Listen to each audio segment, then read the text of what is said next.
Good evening and welcome to the Town of Derry Planning Board Workshop for February 12th, 2025.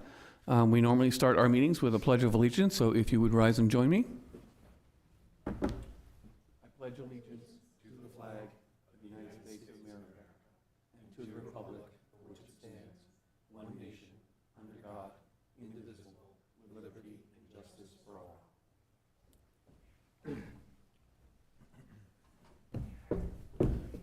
So a couple of housekeeping items. I believe we are streaming on DerryCAM, but we won't be taking incoming calls. This is a workshop. It's a much more informal process than our public hearings, and we'll actually be reading proposed bills, and we'll be discussing them, figuring out if and how they impact Derry, and coming up with some recommendations. So that'll be all fairly informal. For those who are in the room, the primary exit is at the rear where you came in.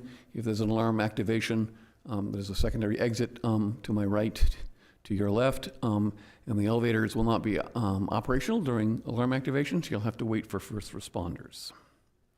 I will introduce the staff and members who are present tonight. Ms. Robidoux, our Director of Planning. Ms. Cavallo, our, no, Wilson, it's not, you're not normally here. Okay, but we're welcoming you. Ms. Wilson, our Executive Secretary. Mr. Chase, our Town Administrator's representative. Good evening. Mr. Fishman, who is a member. Hi, good evening. Mr. Mousy, who's an alternate. Good evening. Mr. Malaby, who's the Secretary. Hello. And I'm the Chair. So the agenda tonight is simply to go through all of the legislative proposals, the bills, the House bills and Senate bills that we think potentially have concern to Derry, that impact or propose to impact planning and zoning rules. There's a lot of them, and there are some that I'm going to propose to skip over till the end unless we have extra time, because they don't really impact the planning board. So for example, the first one in our package is House Bill 134. That's related to the state building code. The planning board does not control that. The next one is enforcement of state building and fire codes. Again, that, as far as I can tell, doesn't involve the planning board. HB 296, building permits on private roads. That's typically something that is dealt with by the selectmen, or in this case, the town council. Normally, you have to have a public roadway in order to get a building permit to build a home. There are some exceptions, and so House Bill 296 suggests some changes to that. Is there any reason that we should discuss that one, Ms. Robidoux? Sorry about that.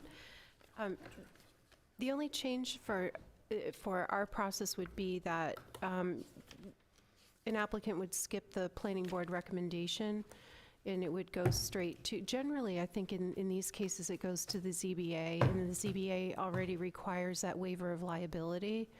And I'm not sure that we weigh in very often on these types of applications. Other communities do. Yeah, in reading this, I think it applies to the governing body, which is the council. So we can skip over that one. The next one probably does apply to us. We can discuss it if we like. However, in looking at its status today, I noticed it's already been voted inexpedient to legislate, so I think it's dead. Mm-hmm.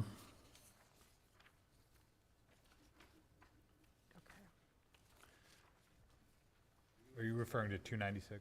I am referring to 339.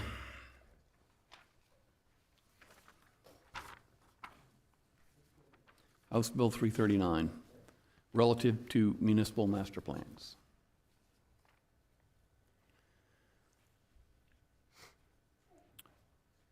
So the next one of interest is House Bill 342.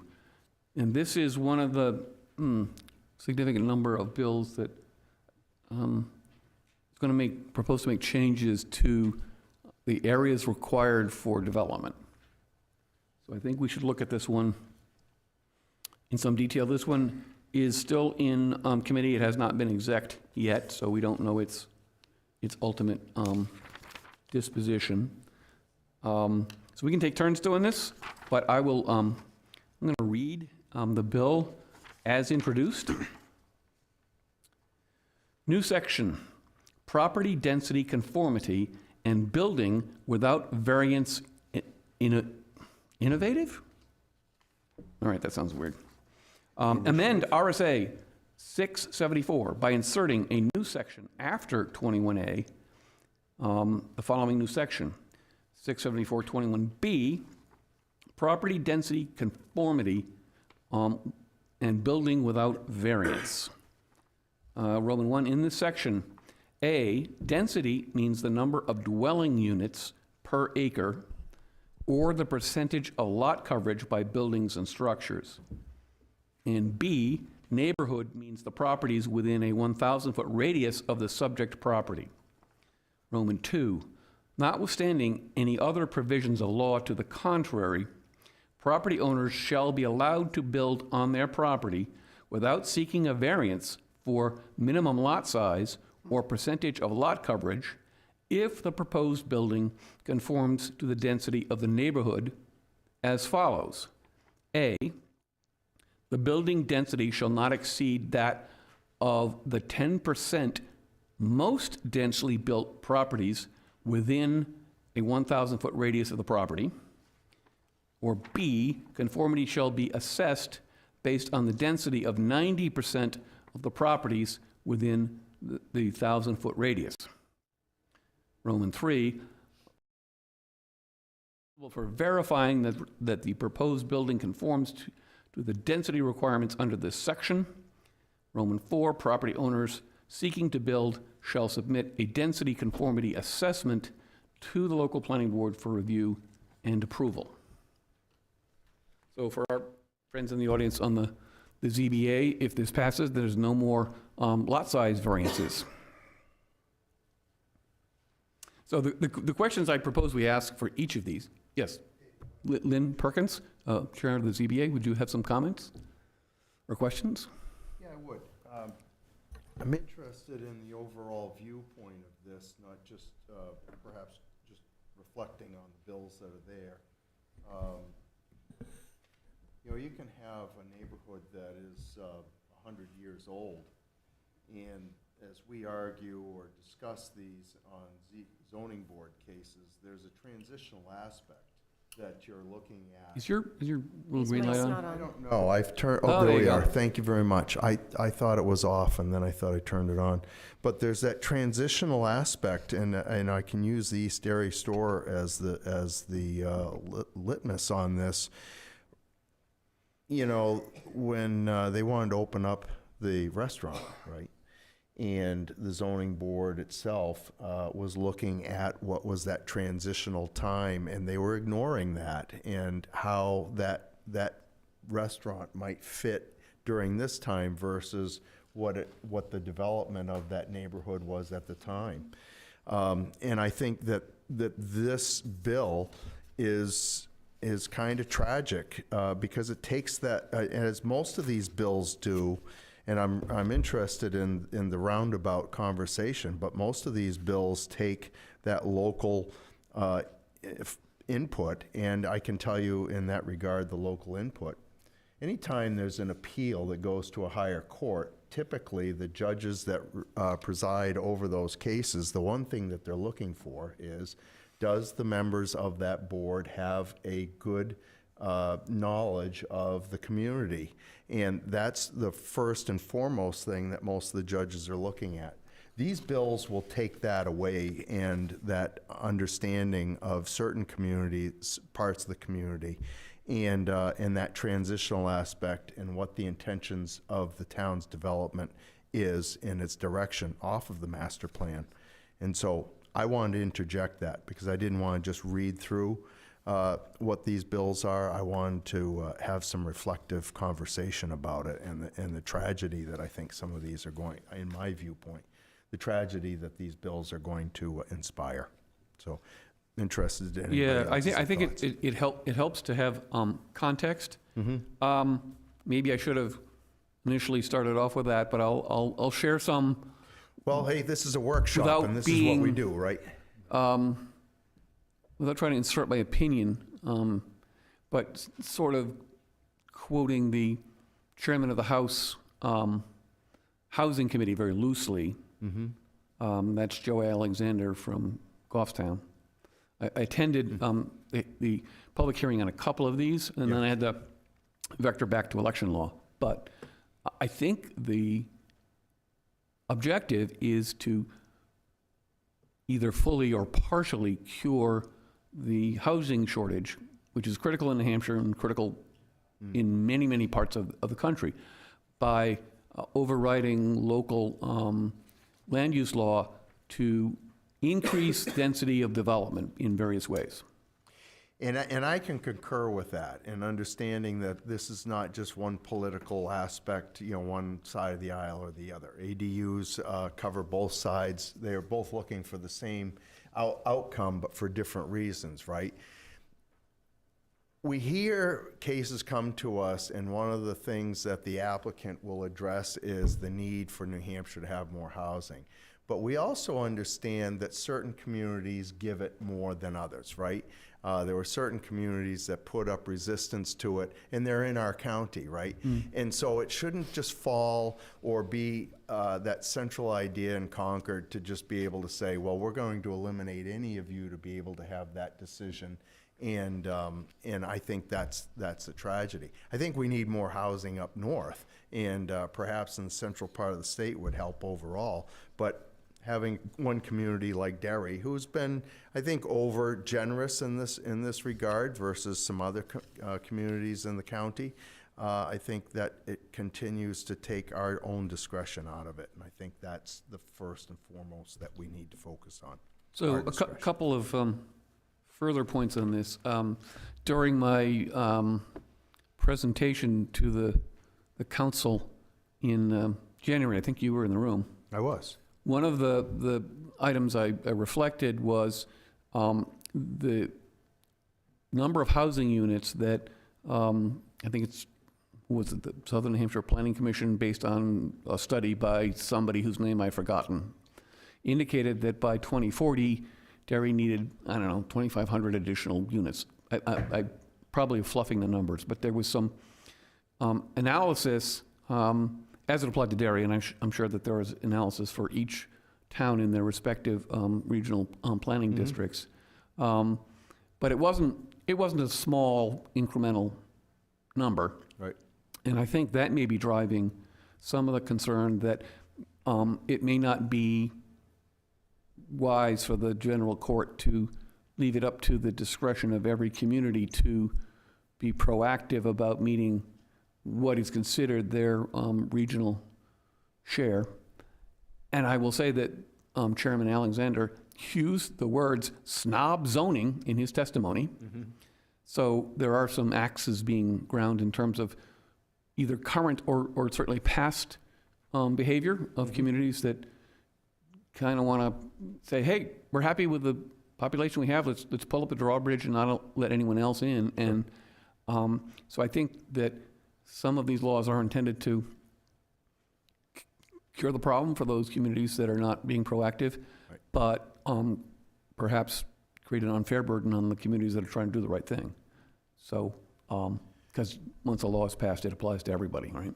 Yeah, and when I served on the school board, right, we had discussions about where the school closures, where this population was going to go, and I think one of the dynamics to that was we were ending the baby boomer generation, right? You weren't seeing families with 4, 5, 8 kids anymore like you might have seen in the 40s or 50s. You were lucky to see families that were having one child, right? And so you were going to see the population, that was a driver to that population dropping down. And even in the evening of our chairman's report with the town council, right, which was the meeting that we were both at, you could see, you heard that 2040 aspect, right? But also somewhere along the line by 2045, different studies showed that we weren't going to need the housing that we created. And the question you have to have is reflective to like the baby boomer generation of the 40s, 50s, 60s, is where is the next wave going to come, and do we want to force all this development or have our hands forced to it to create, you know, this housing demand that we have going on right now. You know, the other side of this argument too is, and I've suffered on, not suffered, but had this question asked in development of property of my own, right? Which is, you know, how much is this house going to sell for? And I'm concerned because my children grew up in this state and they can't find a place to live. I'm dealing with the same thing. I know Councilor Chericharillo, that's his driver as well. And, you know, one of the things that we have to look at is, are we just creating housing, a roof over someone's head, or are we creating a home? And I think that's kind of the dynamic that we also should be able to look at in what these neighborhoods are going to look at, like if we are forced that we, because of density, right? And this bill specifically, 342, what's that neighborhood actually going to look like? And is it just a matter of assessing the ratio within a 1,000-foot radius? Those things become concerns to me. And I think when you pose that idea of, is it a house or is it a home, that you know, contrast, I think a lot of people kind of go, oh yeah, it's not just about creating housing to create economic development to have more jobs. It's what's it going to look like in the neighborhood that you've had request coming before you. So those are kind of our perspectives, my perspectives, but I think overall my board recognizes that. But I also think relative to where the sponsor is on this, the sponsor being out of Goffstown, I know what that community desires and what they've looked at in the past. And I know that because I've seen development in that area, correct? And so the thought process is different in every single community, what they strive for, what they want to see. And I think that again takes us back to the tragedy that some of these bills are going to create if they do in fact pass. So anyway, that's my feeling on it, Dave. I don't mean to dominate this, by the way. I really wanted to have and understand kind of where we all want to be and what the impact of these bills are, you know, from different perspectives, not just the planning board, but zoning board, and of course conservation plays into that as well. So in this particular case, it doesn't have anything to do with creating subdivisions or new lots of record. Mm-hmm. There's other bills that we're going to talk about that do. Oh, good.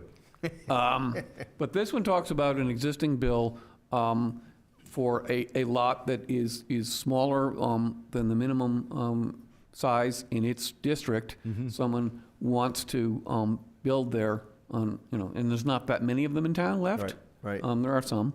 And they would have to get a variance, and they said, well, let's just make it a gimme if, as you say, it fits the neighborhood. Now, the metrics that I read here, I'm thinking, well, this is going to be a challenge to figure out density not exceeding the 10% most densely built properties, and within the 90% of properties in the 1,000-foot radius. So that's going to require some math and maybe some fancy GIS stuff for us to calculate that. So it may not be the easiest bill language to manage from a board perspective.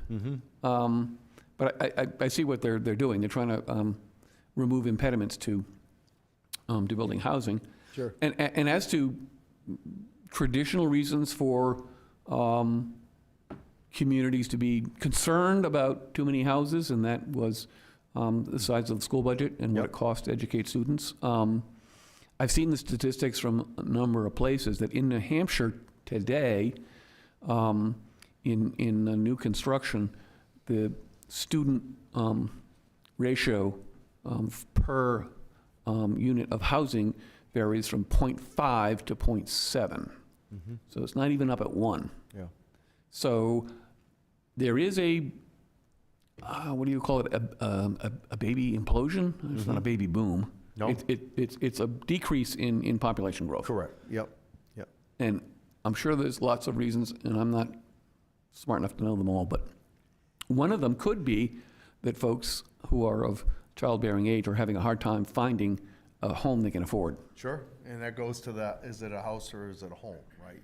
Is it a roof over your head, or is it someplace you can plant a garden, right, outside of your door? So in terms of practical issues, what do we think, if this were to pass in its current form, would be the impact to Derry? Ms. Robidoux? Well, I would have questions. What exactly do they mean by build? I'm assuming this is going to be on properties with existing homes already. So does build mean No, in addition? I assume this is a vacant lot, a vacant substandard lot. Valid, pre-existing, non-conforming use. Okay, I would want clarification of that, like they should clarify that in this. The other thing is that this is going to add, I agree with you, it's going to add staff time.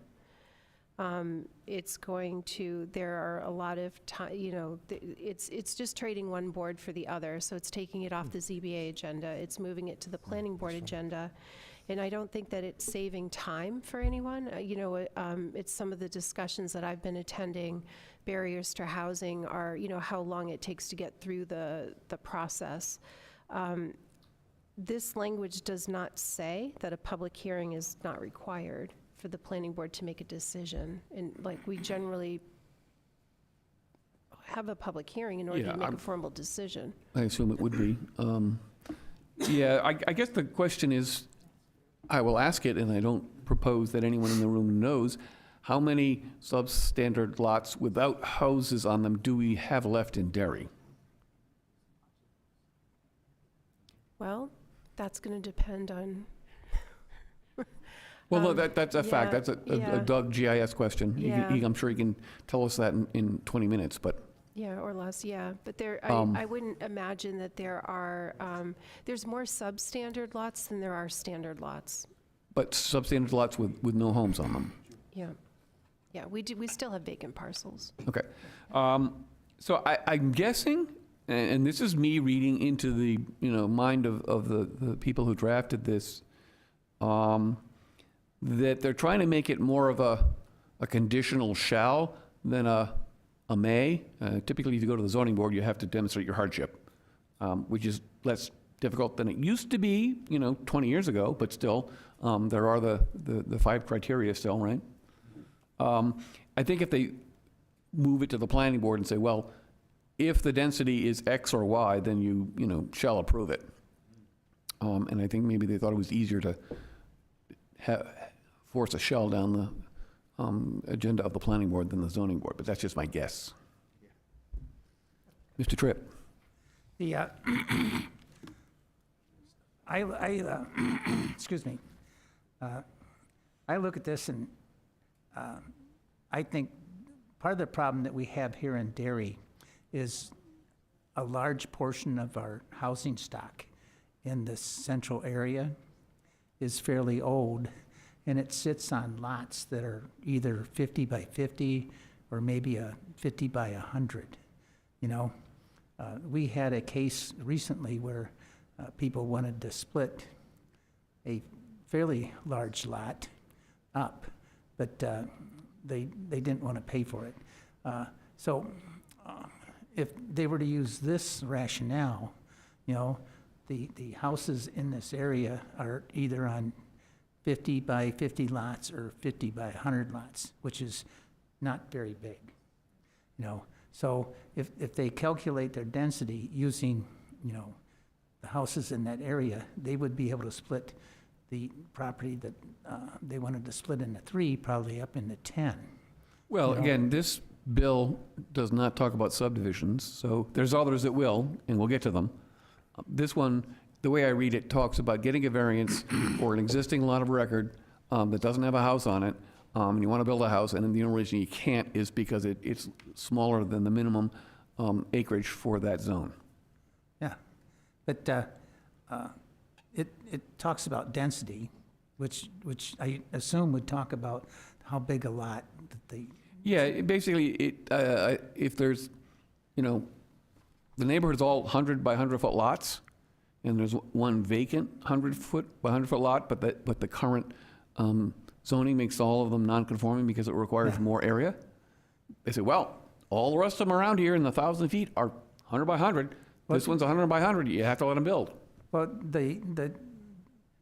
these were basically landlocked lots, which are fairly big, but you can't build on them because it's not worth to build on them.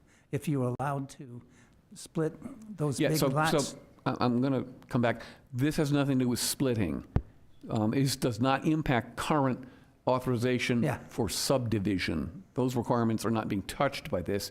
Other bills would propose to change that. Well, this says that if the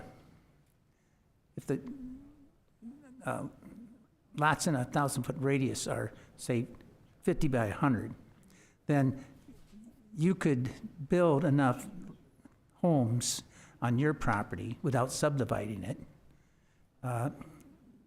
with those dimensions. Well, again, it doesn't necessarily overrule current zoning that says you can only have one primary residence per parcel, so there's still that. Well, I don't, that's a thought. Yeah, we got to deal with the bills as they exist one at a time, because Yeah, there are okay. others that have some of those properties. Okay. Okay, anyone else on the board have thoughts about this? Does this apply to ADUs, or I know there's other bills talking about accessory? The way I read it, I think it's intended to apply to a primary building on an empty lot. But again, as Ms. Robita says, it probably could use some clarification. Yeah. So is this something we think is going to be a problem for Derry? I guess, I can ask, without trying to prejudge any hypothetical cases, what has been your experience with folks who have vacant lots in a neighborhood where they're predominantly, subsized, and they come and ask for a variance to build? What do you typically do?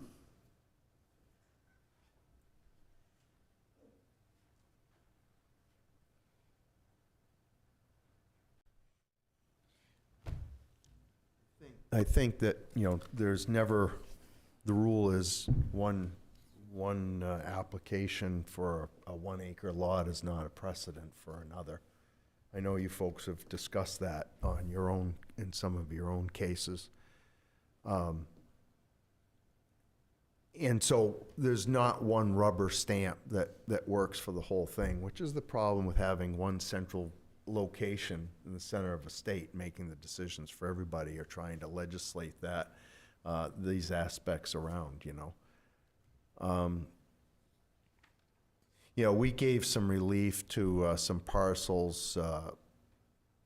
Well, first of all, let me address the application that Mr. Tripp was speaking of, which was, on Davis Court. Not only could you, the size of those lots using the gauge of the neighborhood that was created in 1800 Chair. and something. Yes, sir. We shouldn't be discussing Davis Court. That's going on to further litigation. Oh, Sure, okay. okay, well, reflectively. Some unnamed place. Yes, some unnamed place. But, you could look at that neighborhood, and it's not just a matter of putting a house lot on it, but that neighborhood also has multifamily in it. So the density changes, and it also, it theoretically could start to conflict with some of the building codes, as they are today, right? So, again, it just keeps getting deeper, and the main point to your question, David, was that one lot size is not a precedent for a decision on another, and that's by statute, and that's been historic in our legislative books for, well, certainly as long as I've been on the board, which is getting long, a long time. So, and, you know, likewise, we've had other parcels out on out on Island Pond Road. Yeah, don't mention, Just Island Pond Road, so, I won't say the specific location. And, but, you know, again, the board used its judgment and gave some latitude on it. But in the application, it was to fit, you know, the other houses that had been there since the 60s and 70s. And this is the other problem, is in the application, it was these were supposed to be starter home lots, and once they were approved, the 2 lots that were approved went up for $300,000 a lot. So zoning and planning doesn't control that, but those aren't starter home lots either. all right, so I guess what we have to come to the conclusion is whether this has specific things that are going to be problematic for Derry. I think we need to just look past the general philosophical, political view that we value local control and we don't want the state taking away our discretion. Right. The New Hampshire Municipal Association, people who testify, say that. If I can read the body language in the room, that's not really going very far. So I'm thinking we would be better off if we came up with specific concerns. My specific concern is I think this is a little vague. I think it's hard to, Yeah. I think it's hard to manage. I sort of understand where it's going, but I think in its current form, I would be unhappy to see it passed. I don't know about others. Mr. Chair, just one more comment, really speaking to the lack of clarity in this. In a multifamily permissive zone, for a lot that currently has a single dwelling unit and that a second dwelling unit would not meet the minimum size, my reading of this is that it would allow for construction of a second dwelling unit without that variance. So it may not Maybe. just be unoccupied parcels. It could be multifamily, things in an MFR, MDR zone. Any other My read of it. thoughts, comments? So I will say to Ms. Wilson, in taking notes, the purpose of this meeting is to send a list of concise recommendations to Dave Karen. I actually had a direct email with him after our last planning board meeting, saying, "Yeah, I'm going to do this. We're going to have a workshop that you know." And he says, "Sure, yes, please send me what you got." Okay. So. All right, so what I'm hearing is the language needs to be clarified in here. What exactly is new construction? That should be defined. And, You know, whether it applies only to vacant lots, and whether it still infers a right to build without a variance of a single detached primary dwelling unit.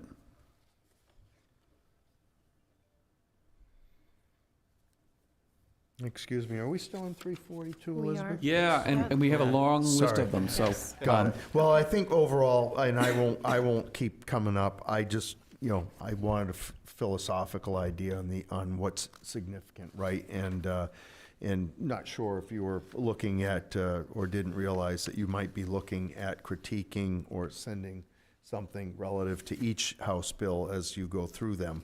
Oh, yeah, we're going Yeah. to actually discuss them all in gory detail, so that's All why I want to have a separate night for the workshop. Well, Richard and I have shared our philosophy, and we'll try and yield so that you guys can get through this and move it along. So, and I can't believe the amount of bills that are there relative to Yeah. this subject, right? So, anyway, I'll All right, back. so the next one I'll back away. is House Bill 382, and the title of that is Removing Authority for Municipalities to Regulate Mandatory On-Site Parking Requirements. And so this is an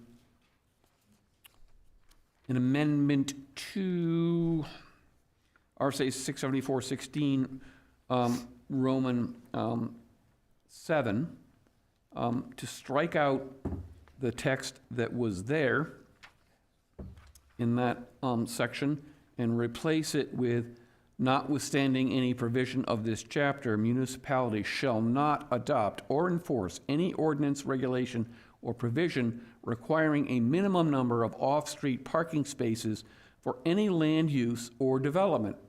This limitation shall apply to all zoning ordinances and land use regulations under this chapter. Okay, So my. comments? Yeah, if I can jump in real quick, we would not be able to regulate parking at all. What is interesting in this particular version of the no parking bills, it says we cannot mandate a minimum, and if this does pass, as it's worded, I think the board should look at amending our regulations to look at maximums. There are other bills out there that won't allow you to put a maximum on parking, but if for some reason this passes, maybe we could do a maximum. You know, the whole idea of setting a maximum seems like a non-starter to me, because no developer is going to put in more spaces than he thinks he has to pay for. So I know. I think maximum is a non-starter. Dover does it, but they do it at a very low number. They keep their maximum. They have developers who want to overpark. Yeah, yeah, they don't think they overpark at all. They don't overpark in Dover. No one parks in Dover. There's no parking. Okay, well, So- I'm concerned about this because there are reasons that we have site plan review. There are reasons that we want to have dedicated parking, and the number of spaces is tied to the use, and therefore the projected car count and traffic count. Because if you have a busy and popular business and there's no place to park, people are circling, you get into fender benders, you get into road rage, and maybe the business won't do well because no one can actually park and visit them. So I think this is a really bad bill, and in my opinion, it should be ITL. Oh, it should. Anyone else have thoughts to add to that?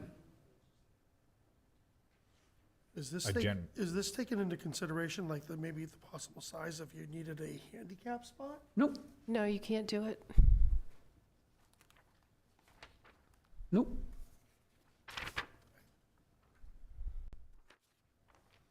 So I think we should be Suggest I. very, this is one of the, Yes. put a double star next to this one. Okay, In yeah. terms of Mr. Karen, like, yeah, we gotta get rid of this. Yeah. That would really be a problem for almost every commercial Yes. development in town. Yeah, and I think, stating that, it can negatively affect the economics of a business, I think is a good reason to ITL it. All right, the next one is 399. This one, we may not want to spend much time on because it's already been OTPA. It may actually have already been passed by the full House.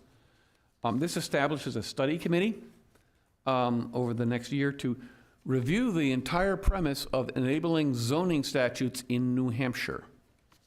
Now, this is not something that's going to affect us this session, but depending on what they come up with, it could be extremely impactful when the study commission comes back with recommendations. So I think we just shelve this one and keep an eye on it. Yeah, we'll watch it.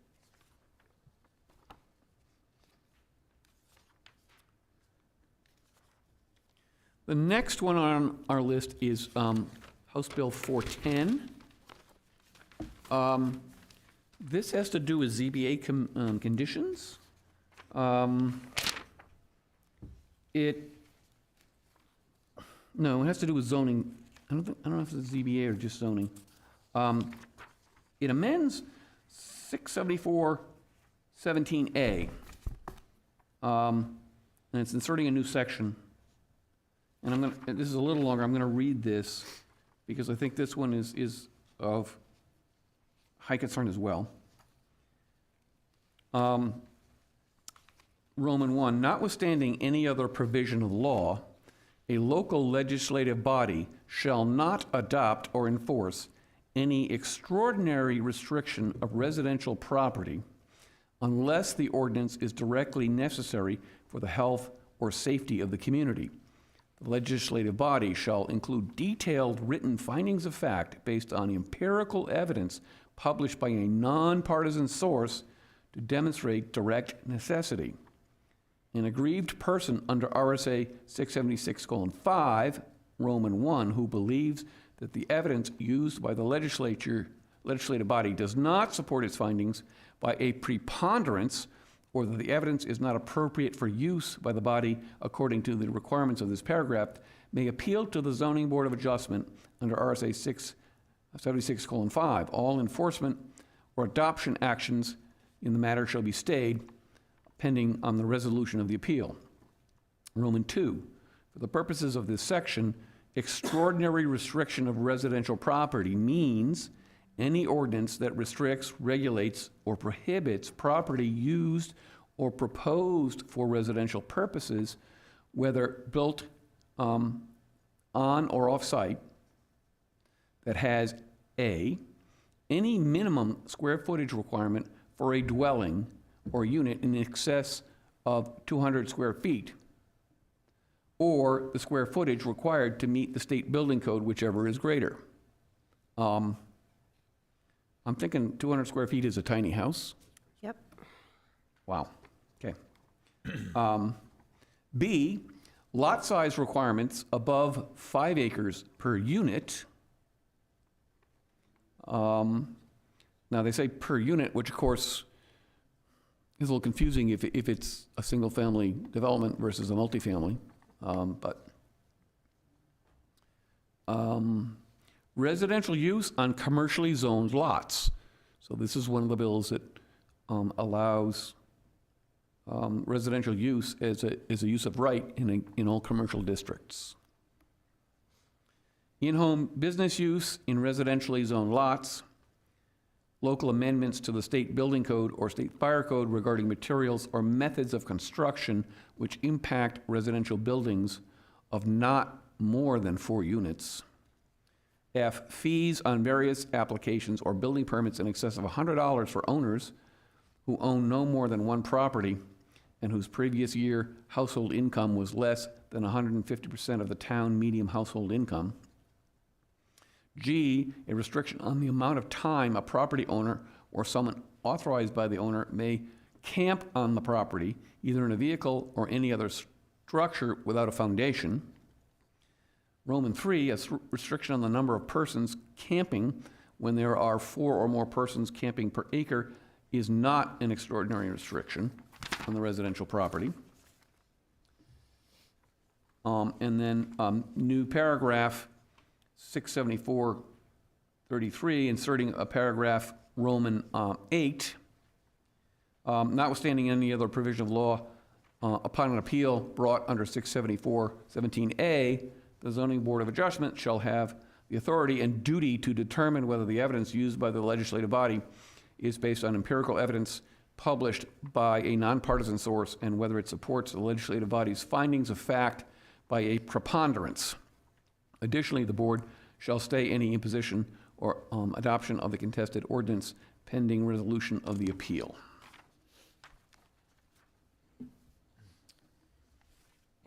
So there's a fair amount to unpack in there.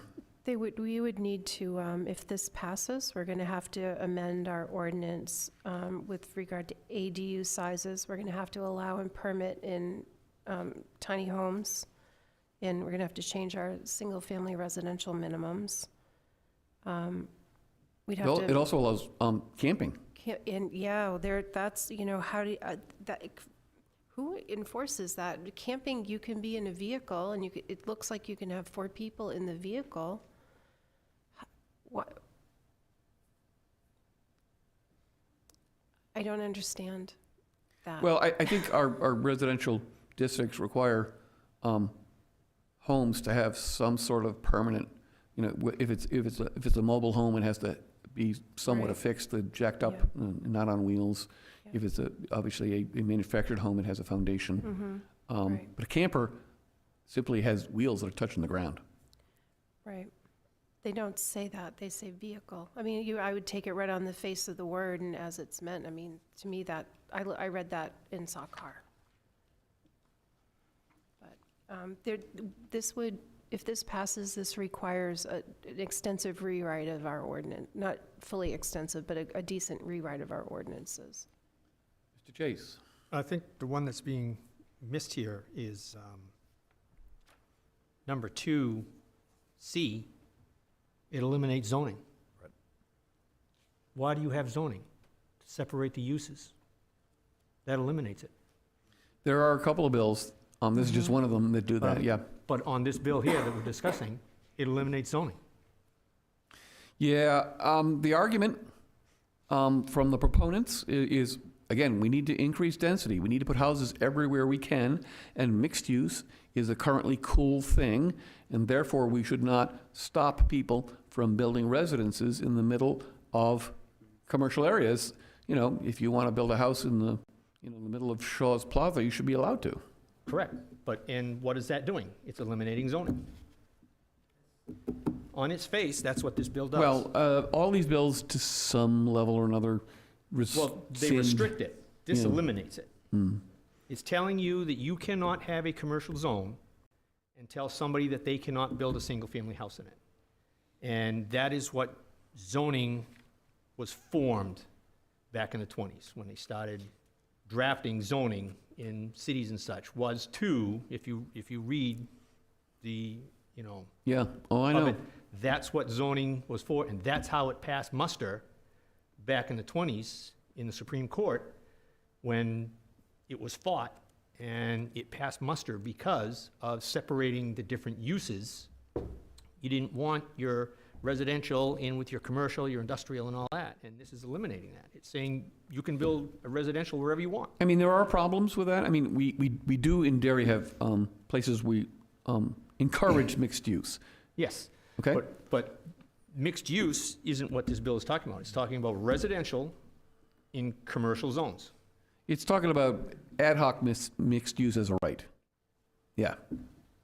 I think the issue is that the folks who are advocating this say, well, yeah, that was your grandfather's zoning back when the zoning laws talked about protecting against, smoke and vibration and ash and noxious fumes and industrial stuff, which we don't have anymore.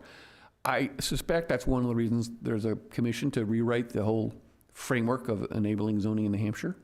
So I think if we're going to fight this effectively, we have to say, well, nice idea, but it really doesn't work because of these unintended consequences. It's going to cause more problems than it solves. Just saying, hey, we need to be able to keep zoning completely separate like we did in the 20s, probably not going to be a good item of testimony, my opinion. It will, in that if you add on the fact that this bill, as written, can absolutely, in what we have left for that zone commercial that's developable, this could potentially wipe out any potential increase in our tax base. Yeah, and I think that's true. It will decrease the inventory of non-residential, tax base. Yep. And that probably was really very important back when, residents had like 3 or 4 students in school. The economics on that have changed. And the other thing is that they may say, well, it's a lovely idea, but if you've got land that hasn't been developed in the last 10 years, just turn it over for housing, because we need housing more than we need tax base, is probably what they're going to say. Oh, I'm sure, because they've written the bill, they feel it's right, and they're not going to change, but it's a bad bill all the way around. However whatever angle you want to approach it, it's just a bad bill that needs to be put that way. So anyone There's no else other have way to put it, it's just bad. issues that we can add to the list of why this is a not I mean, so smart bill? to try and provide some maybe more constructive feedback that, constructive from the sense of something that might be accepted or considered, is potentially teasing apart some of the things that are considered extraordinary measures. So, to the discussion, zoning doesn't seem like a extraordinary restriction. It's a very ordinary restriction, which is why zoning exists. Some of these other ones, might be considered extraordinary, and could fit the intent of the bill, but to lump in, bullet C there, totally distorts the applicability of the bill. It makes it way too far, wide-ranging. So, I think that might be concise feedback that speaks to the heart of it. Yeah, I agree that at the very least, this needs to be clarified and maybe teased apart into different sections, because not all of these things, I think, are good for pretty much any town in the state, and certainly not for Derry.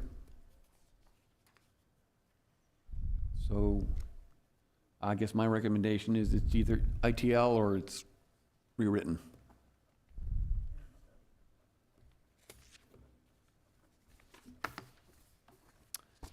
The Okay. other, I guess, element that's a little confusing is, where would a preponderance come from? What body would conduct this scientific assessment? Well, it's the town council, in our case. So they basically have to have, if they say, we need to have 2-acre zones, we have to say, well, why? You don't need a 2-acre zone for a DES-approved septic plan. There is another bill that talks about aquifers, so one of the things is if you're in a ledgy area of town where people have a history of their wells going dry, you might want to decrease density just because people without water are really in a world of hurt. If it's anything about aesthetics and the country feel, that'll get just labeled as snob zoning. So we have to have scientific things that apply to health and safety, and they have to be from a nonpartisan scientific organization, a planning association or a consultant engineer or something like that. And preponderance of the evidence, it basically means more likely than not, 51% probability. Sure. I guess the point I'm making is, do we believe that a preponderance of scientific evidence could be developed to demonstrate that restricting residential use in a commercial zone is not extraordinary?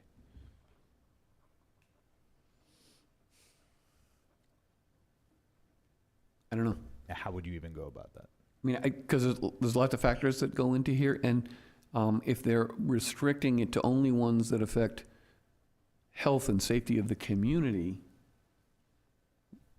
that is much more constraining than the typical and current enabling statute for zoning.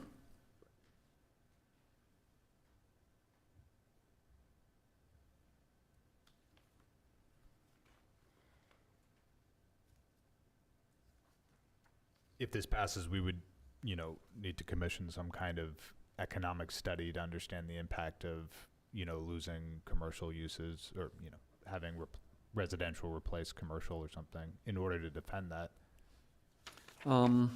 Yeah, let's see, what does that say? It seems to allow, basically appeals that have to then, the burden of evidence is on the legislative body to demonstrate from a nonpartisan source that, in this case, we're talking about, bullet C. Yeah, so it says, we can't enforce any extraordinary restriction. It defines extraordinary restrictions in Roman 2, and it says, unless the ordinance is directly necessary for the health or safety of the community. And so you would have to come up with an argument why allowing residential uses in a commercial district was contrary to the health and safety of the community.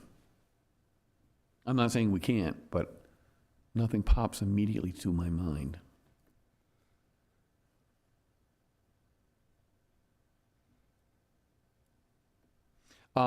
This might be a good time to throw out, what do I want to call this? throw a rock. It has come to my attention that the town of Salem is proposing voluntarily doing this sort of thing. They have a proposal to create an overlay district of their current residential, commercial, business, and one other district to allow any of those uses in any of those places. I did talk to our economic development director, because she lives in Salem. I said, what's going on? He said, well, I don't know. I wasn't really following that. And it is just a proposal. But it's like, what do they potentially know that we don't know? I can reach out to Mr. Linkswa, LaFontaine, and see. I did look online to see if there was any drafts of the proposed zoning amendment, and I couldn't find anything on their website. So, because I was curious when you brought that to my attention. But I can reach out to Jacob and see if he can share that with me. I just bring this up because if other communities go off and enact this voluntarily because they think it's a good idea, it may make it harder to prove it's a bad idea. Not impossible, but maybe more difficult. Right. So our consensus on this is, unless it's taken apart and taken in pieces, that some parts of it are really impactful to Derry, so we would say either rewrite or ITL, right? Okay. Okay, the next one is 413. 410. I have 413. 410? 410. No, did I skip 410? That's the one we just did, was 410, No, wasn't it? no. We did 399. We did 410, FM, Oh, I see. This is the end of 410. 410 FM. I'm sorry. Yep. You're right. Okay, you're correct. No, I just read 410. Okay. Yep. There's multiple pages of it. The next one's 413. This does a few things. It extends the substantial completion time window from 5 years to 7 years on plats, and increases the preliminary step from 2 years to 3 years. Is that something we think is a bit horrible? I don't think this will, no, I don't think this will affect us. I mean, we're Very getting a much lot no. of requests for, continuations and extensions anyway. Yeah, we have. And if it does, and then as I was reviewing this, I did notice that our land development control regulations still refer to the 4-year extension. Oh, So, okay, well. mhm. It changes the building code and fire code appeals process, limiting the jurisdiction of the local building code board of appeals to hearing decisions made under local amendments. Now, you were telling me that that's actually the ZBA who does that? Building Code of Appeals is the ZBA Mr. in Perkins, Derry. is that true? You get appeals of code enforcement? And this bill would limit you to considering only those portions of the code that were adopted by local extension, not the full state code.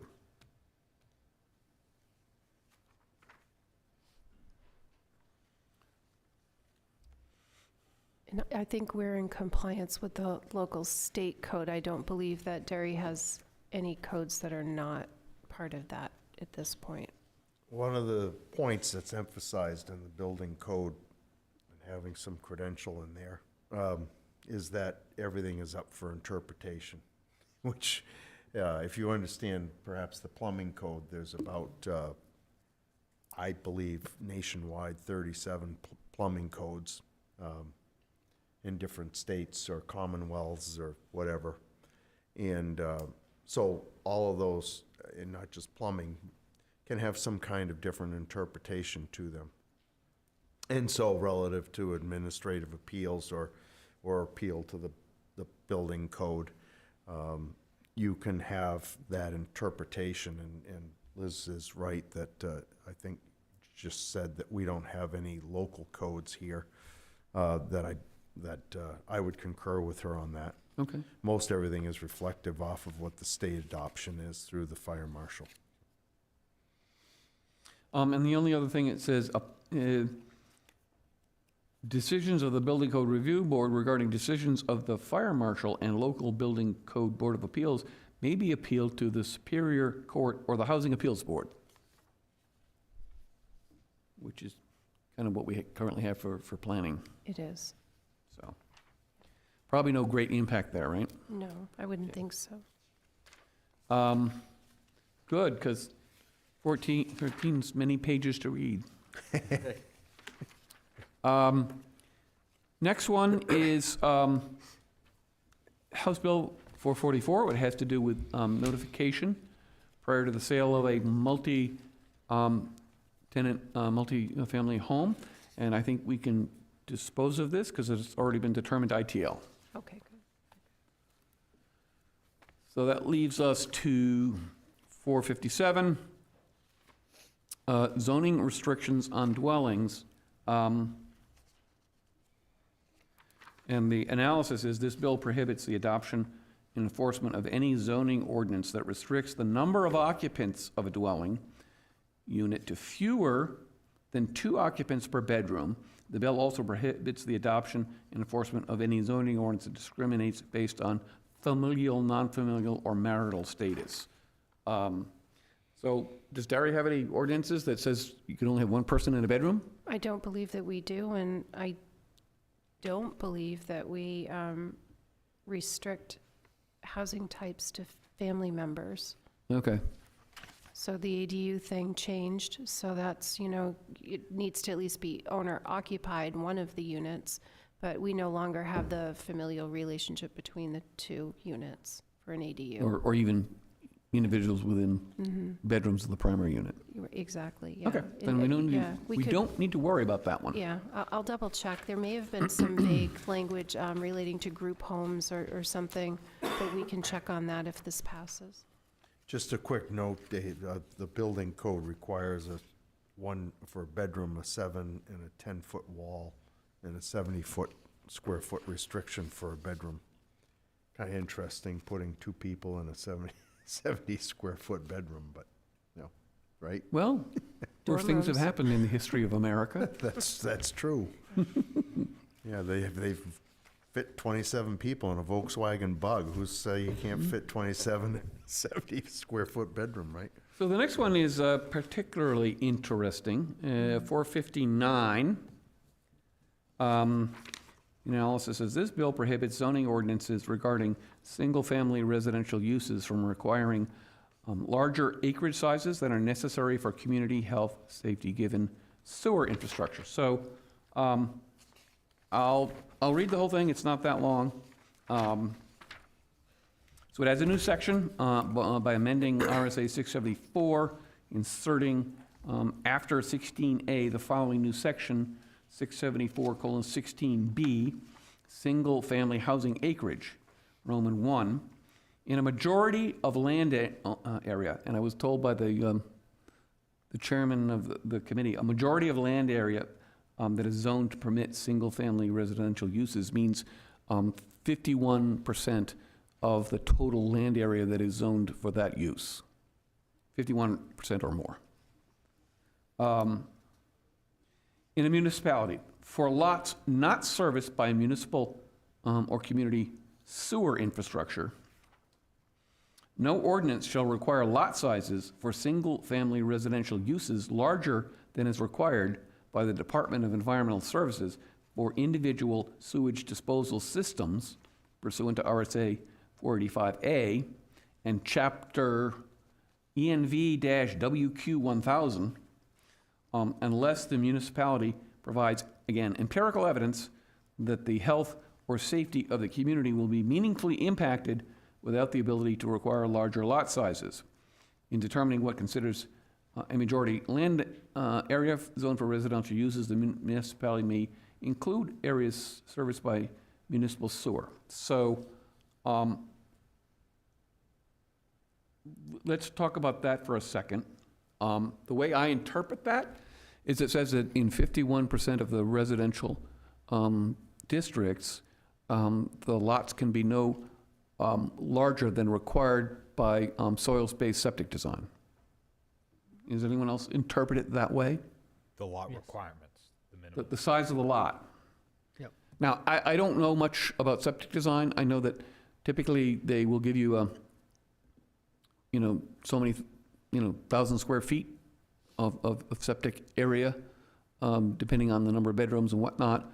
But I don't know whether the state actually tells you the size of the lot or only the size of the septic area.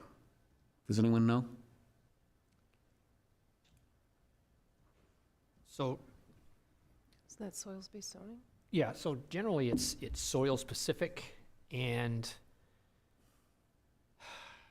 the state and the designers, engineers of the systems have gone away from the standard stone and pipe system to the new, in quotes, Presby above ground systems.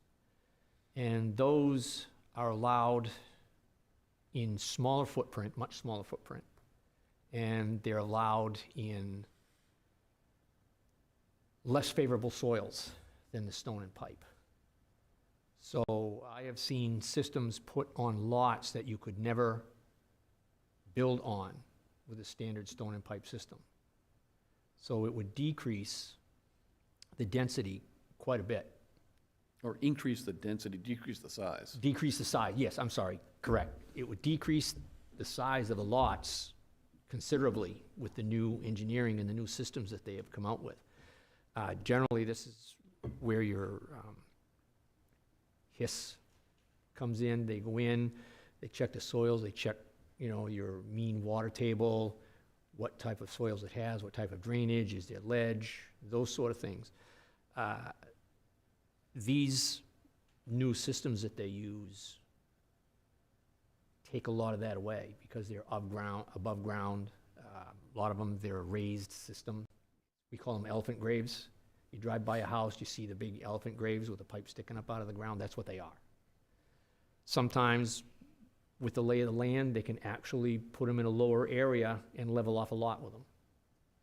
So this bill, not so much in the downtown area, because downtown with water and sewer, we allow 10,000 square foot lots. Yeah, I'll get to that part. So where this bill will affect us mostly is in the outlying area. Your 2 and 3 acre lot areas is where this is going to. Yeah, again, something I heard during the testimony indicated that the anticipated result of this is that pretty much every residential lot in a community would be half an acre or under, depending on septic design. Yeah,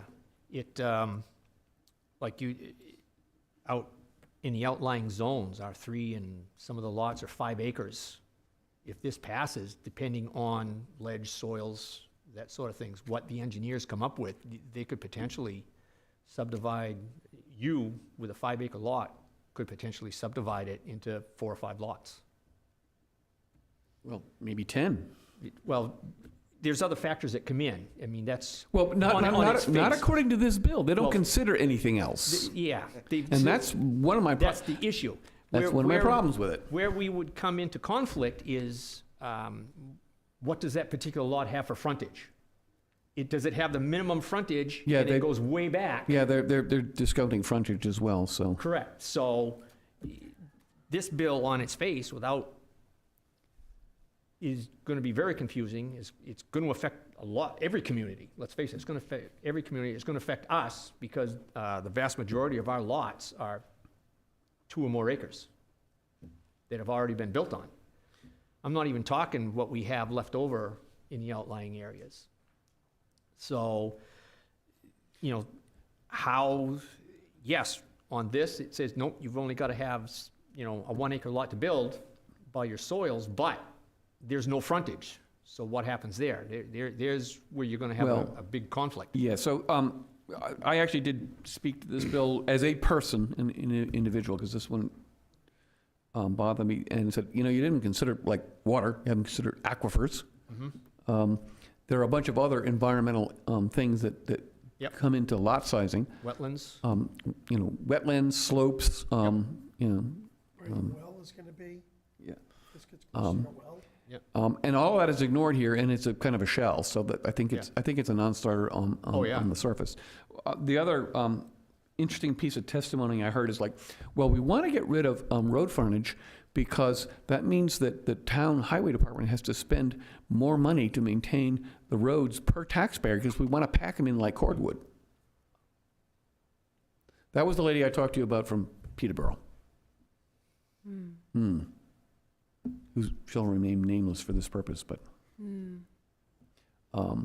So, yeah, the folks who are advocating this don't really care about pretty much anything other than septic, and that's probably because they figured they had to, and they don't like, frontage sizes, that they don't like larger acreage for infrastructure concerns, whether it, be, roadways or fire or ambulance dispatch or any other things that came into consideration when we did the townwide rezoning and came up with the current lot sizes. Yeah.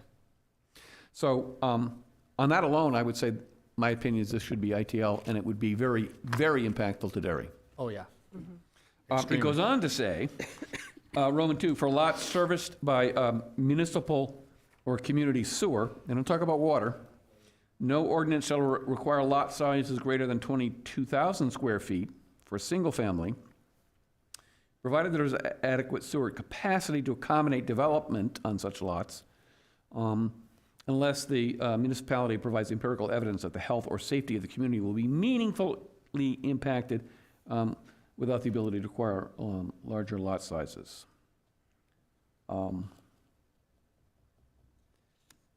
So their number for municipal sewer is 22,000, which I guess we currently have, what, 10,000 with water and sewer?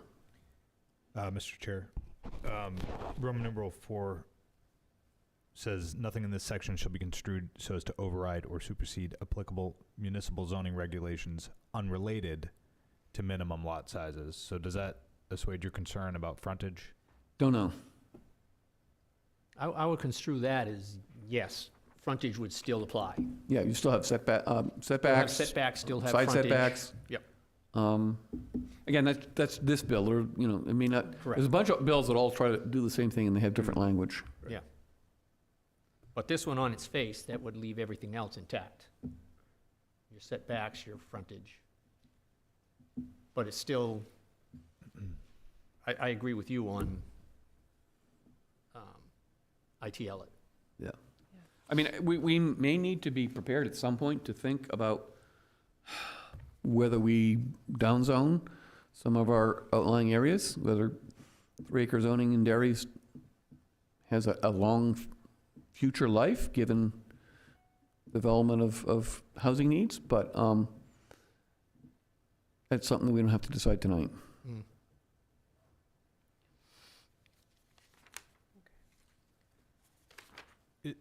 Do you have proposed specific feedback as to why to ITL this?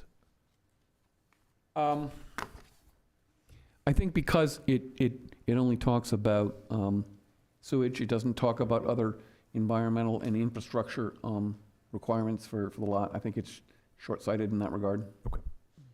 Sounds good. Next one is 501. This has to do with 5G wireless. I don't know, do we need to worry about this? No. Okay.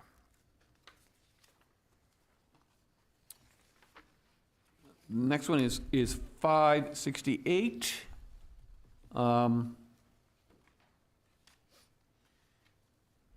This bill allows the adoption of subdivision regulations that require water supply studies, determination of adequate water quantity for reasonably anticipated future water uses, and minimum on-lot private well testing requirements. It also clarifies the applicant's duty to pay for this. Honestly, I think this would I be like a it. good idea. I Yeah. would say OTP, Yeah. because we have I don't know, half a dozen in my memory, developments where there were rocky, ledgy areas and people had seasonally dry wells, and Yep. they Yes. wanted us to not allow the maximum density of new development, and we kind of said, we don't have any regs that allow that. This would allow us to deal with those situations. This would really help a lot, Yeah. you I- know, because then they have to prove that, you're not affecting other people's water and, Proving, the adequacy of an aquifer is sort of a dark science, but yeah, yeah, being able to request the studies, I think, is a step forward. yeah, it is. I agree. I like this one. All right, so we OTP on this one? Mhm. Okay. Next one is, oops, did I skip one? So we talked about, 568. 568. 577. This is the ADU one. And this bill expands accessory dwelling units by right to include detached units, adds definitions related to accessory dwelling units, and increases the allowable maximum square footage. It's fairly long. I will summarize it by saying it allows you to have a choice of either an attached or detached ADU. It does not allow you to have more than one ADU per parcel. It does increase the square footage to, was it 950 square feet? Which is about the size of an apartment. And I know that there's significant interest in this in town in terms of people who would like to see it. My personal opinion is that this is not horrible. No. I don't think it's that impactful, because you still have to be able to fit on the lot. You still have to obey some sort of setbacks. You still have to be able to demonstrate there's sufficient water and sewer capacity. And I'll be honest, I think in the time of the current housing, both availability and cost crisis, EDUs are kind of the thing that's coming. I would like to point out on this one, there is going to need to be some rewording. The way it is currently worded on line, if you look at line 15, I think on the first page, it says a municipality shall adopt a zoning ordinance. It basically, what this says, there was a subtle change in the language that a planner in another community caught. For those communities in New Hampshire who do not have a zoning ordinance, there's still a few. This bill says they need to adopt a zoning ordinance, if only to address ADUs. So there will be some reworking of language there. As I was going through the other bills, there's some language that's counter to some other House bills with regard to lot coverage, parking, the number in bedrooms, like those types of things. So they're going to need to clean the language up. I think, as I understand the process, we can't really address cross-bill things because we don't know which ones are going to. Sure. And if we've got multiple bills that get passed that address the same subject, there's probably going to be a committee of conference to work out the issues, so. Yeah. So Mr. Chase. one of the bigger issues that I have with this is on page 2, number 8, 9, and 10. It's actually turning them into just rental units. You're just allowing people to build rental units on their land where they already have a house. Yeah, there's someone that we probably all know who testified in favor of this bill, who wanted to build or convert a detached building into a detached ADU, and one of the reasons he gave was, could be rented to college students or, people just starting out in the workforce or traveling nurses to supplement his income to build up a retirement nest egg. Yeah, that's not what an ADU is for. Well, who's to say that, though? It was mainly, the ADUs were introduced to help families that had elderly or family members that were in need that really didn't need to live in the house but really couldn't be out on their own, and it allowed them a way to help them out with that. And that's not what this and that testimony is. This is circumventing zoning to make rental units. Well, all of this stuff is circumventing zoning at one Well, level or another. So correct, but- if your position is, we can't change anything, we need to have it the way it was for the last 20 years, it's like, yeah. No, that's not my position. My position is this wording, is that an accessory dwelling may be deemed a unit of workforce housing.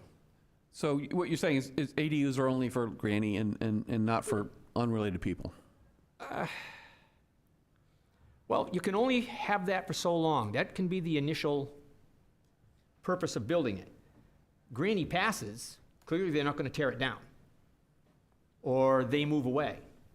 They're not going to tear it down. So sooner or later, that's the way that they're going to wind up. My problem is, now you're putting two separate dwelling units on one piece of land where it's currently not allowed, for the purpose, right out front, of supplementing workforce housing, or supplementing or just rental generally, income. making housing more available.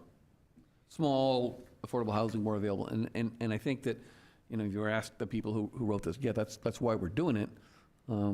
The fact that somebody can rent it and get some income is a secondary issue. But yeah, they are trying to expand the purpose of ADUs beyond the original, Yeah, and, semi-independent family members. and I guess I don't have a problem with attached ADUs as much as I do with the detached ADUs. Because now that just flies in the face of any density regulation that any community has. That saying that you Well, can't they still have to be able to physically fit. You still need physically septic, fit, but and we have, water. we have and setbacks. 165.8. No more than one dwelling unit per lot. So you might as well eliminate that. They probably are attempting to, yeah. Yeah, that's what it is. You're trying to eliminate density zoning. Or at least curtail it so that Yes. it doesn't act Correct. as a major impediment So- to. The bill as a whole, I have no problem with ADUs.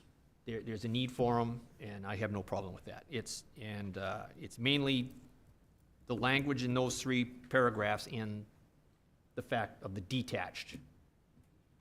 That's the one that I have a big problem with. If that was taken out and changed, I'd have no problem with this bill.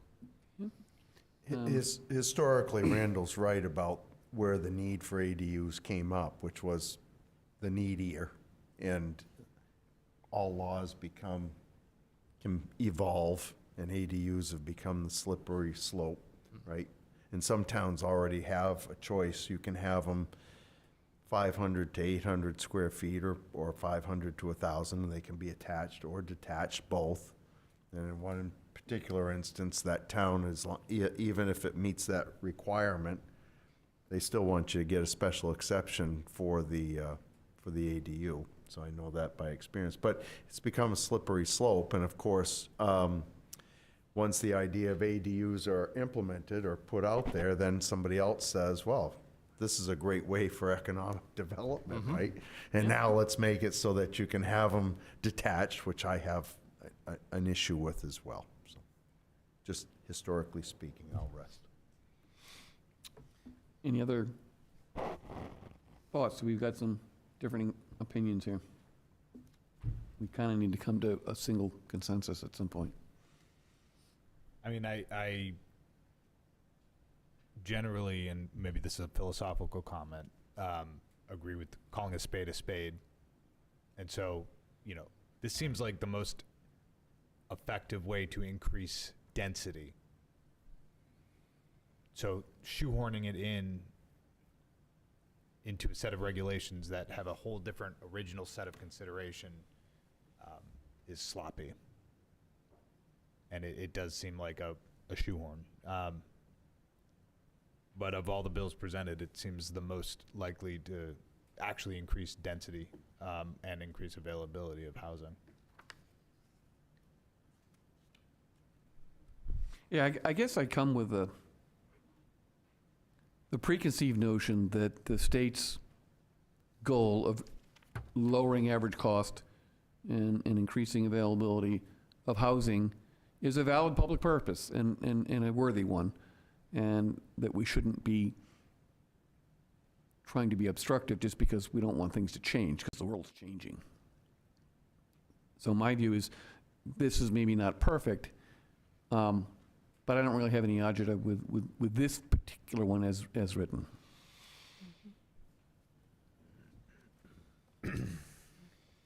There's a lot of complexity involved with parking requirements and other, that's the most uncomfortable part for me personally, is that they want to allow, mandate that multiple dwellings are allowed per lot, then write a bill that says that, that this is, and then you can have your own set of restrictions on that. This is, combining, seemingly.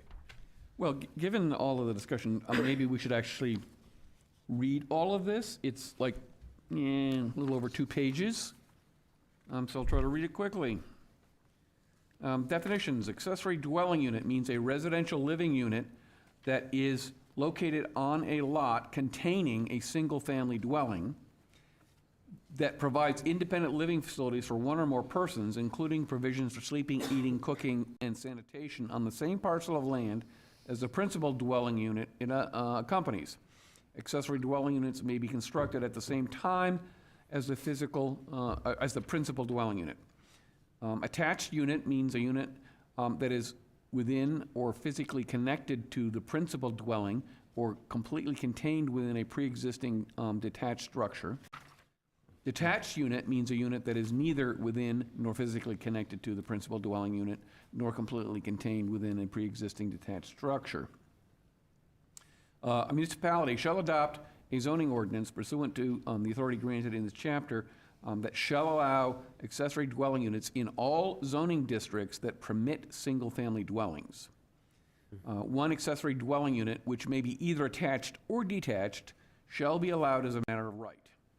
The municipality shall allow one accessory dwelling unit without additional requirements for lot size, except as described by this section: setbacks, aesthetic requirements, design review requirements, frontage, space limitations, or other controls beyond what would be required for a single-family dwelling without an accessory dwelling unit.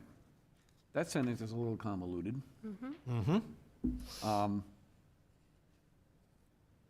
The municipality is not required to allow more than one accessory dwelling unit for any single-family dwelling. The municipality may prohibit accessory dwelling units associated with multiple single-family dwellings attached to each other, such as townhouses. The municipality may prohibit accessory dwelling units associated with rented or leased land. Subsequent condominium conveyance of any accessory dwelling unit separate from that of the principal dwelling unit shall be prohibited, notwithstanding the provisions of RSA 356B:5, unless allowed by the municipality. Roman 2, if a zoning ordinance contains no provisions pertaining to accessory dwelling units, then one accessory dwelling unit shall be deemed a permitted accessory use as a matter of right to any single-family dwelling in the municipality, and no municipal permits or conditions shall be required other than building permits if required by statute. Roman 3, attached accessory dwelling unit should have either an independent means of ingress and egress, or ingress and egress through a common space shared with the principal dwelling. However, the municipality should not limit the choice of ingress or egress. So there was some discussion about having only external egress as being a change from, yeah. So you don't have to go through the kitchen to get to the ADU. Correct, yeah.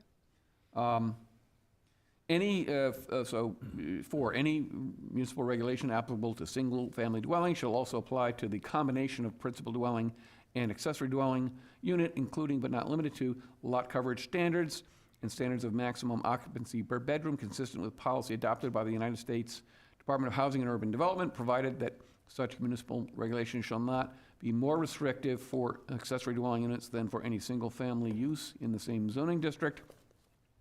If the municipality has established regulations requiring parking For the principal dwelling unit, it may require up to one additional parking space for each accessory dwelling unit. Required parking spaces may be provided either on-site or at a legally dedicated off-site location at the property owner's discretion.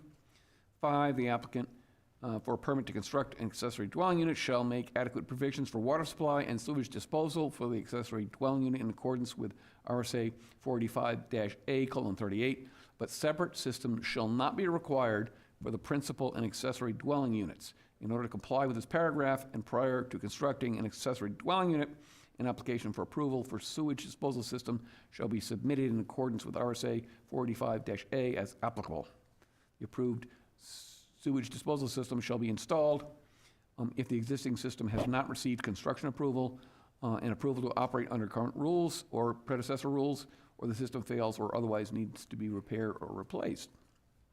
6, municipality may apply aesthetic standards to accessory dwelling units only if it has also applied such standards to the principal dwelling unit. The total living space of the accessory dwelling unit shall not exceed 950 square feet unless authorized by the municipality. Municipality shall not require a familial relationship between the occupants of an accessory dwelling unit and the occupants of a principal dwelling unit. Municipality shall not limit an accessory dwelling unit to only one bedroom. An accessory dwelling unit may be deemed a unit of workforce housing for the purpose of satisfying the municipality's regional fair share obligation under RSA 674:59 Roman 3 if the unit meets the requirement in RSA 674:58 Roman 4 for rental units. A municipality shall allow accessory dwelling units to be converted from existing structures, including but not limited to detached garages, regardless of whether such structures violate current dimensional requirements for setbacks or lot coverage. A municipality should not deny the establishment of a separate electrical panel and separate electrical service to accessory dwelling units. And then the last part is a municipality shall permit one detached accessory dwelling unit. Detached accessory dwelling units shall comply with the requirements of in any municipal ordinance or regulations adopted pursuant to RSA 674:72 4 through 9. And that's it.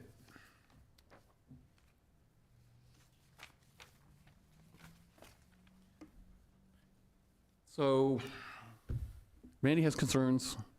I think it's actually not too bad. Mr. Fishman thinks, it's the best we've heard so far. So what is the board's consensus opinion on this? Can I get clarification on something? Yeah.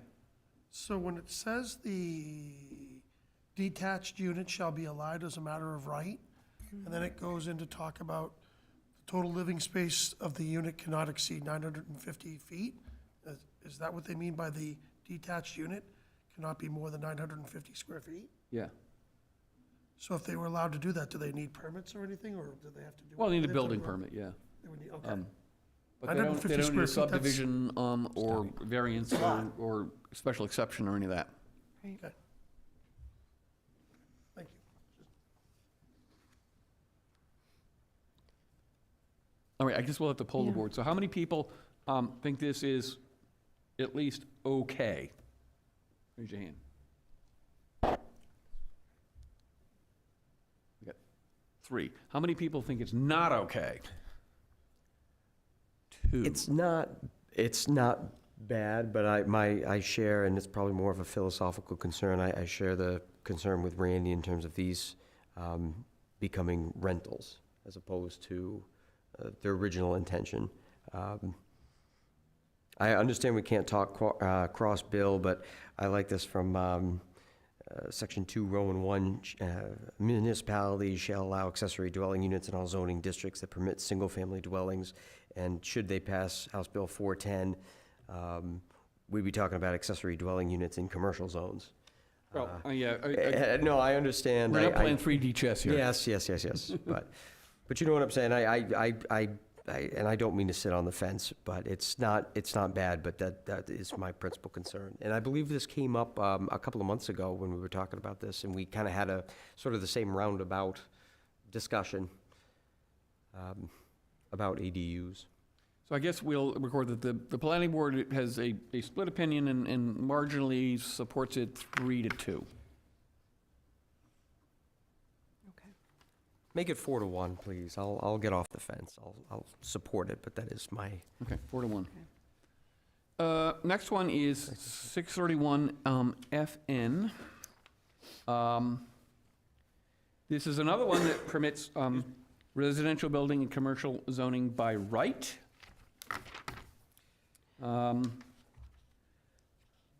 This one does not apply to Derry. This one doesn't apply to Derry because this only applies to the communities who have urbanized areas. So do we not, I mean, is our downtown not urbanized? To be honest, I got my terminology confused. I read this and I kept seeing, I didn't see urban area, I kept seeing urban compact, and I was like, well, this is weird. But the urban area towns in New Hampshire we are not one of them. It's based on census tract designation. Okay. Communities larger than 5,000 with compacted 2,000 residents within a certain area. And we're not one. All right, well, that's good, because this is long and concerning, so if we can, so we don't have to worry about it, then great. I mean, I don't think it's great for other communities, especially like Yeah, Berlin. I'm not gonna but worry about other towns, because Yeah. it's, what time now? It's late. 8:30. Okay, we still have a stack to go through, we're about halfway done. 685 allows manufactured housing wherever residential use is allowed. Keeping that manufactured housing is trailers without wheels, is that right?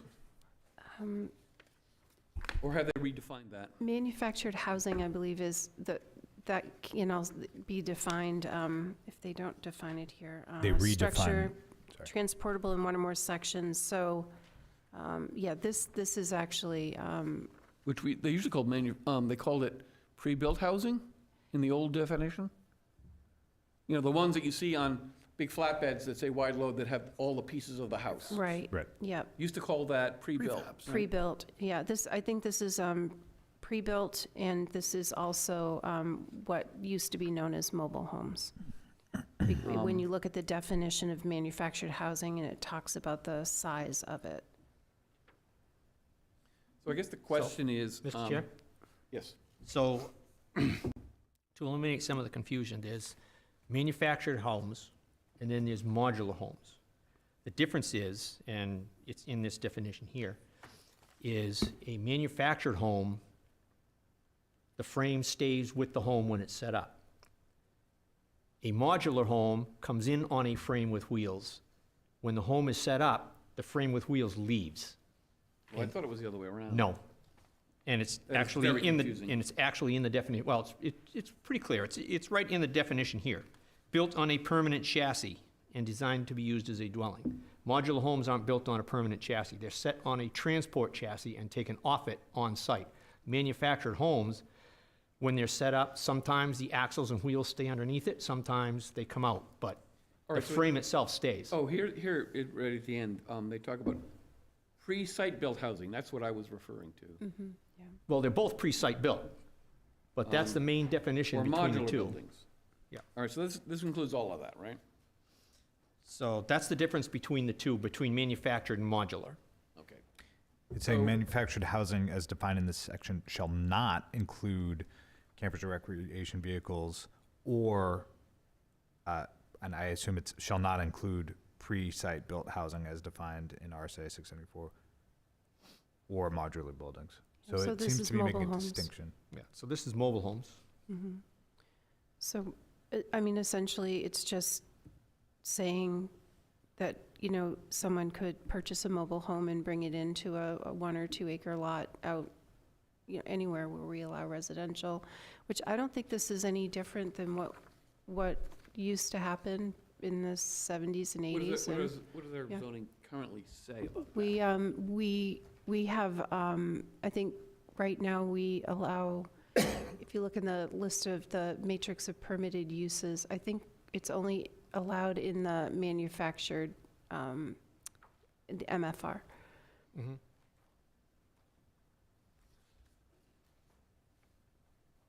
All right, I won't be able to find this. And we in- only have, the matrix uses, it should be way in the back, but, So what do we think is this impactful to Derry? and this is my opinion, is that if someone can afford to buy a piece of property, but they can't afford to build $1 million home, and they want this type of structure for 150 or 200,000, I think they should be allowed to do it. According to this, it's permitted in MDR, LMDR, and LDR. So it doesn't really affect us that much. So it's already allowed in most of the places people would want it, so probably won't really impact us much. Well, Is that what I'm hearing? no, But not MFR, interestingly enough. yeah, I thought they were only allowed in MFR, and we only have 5 of those in town. Well, Our let me- definition of manufactured home may be different from this one. Well, what would it be in our chart then?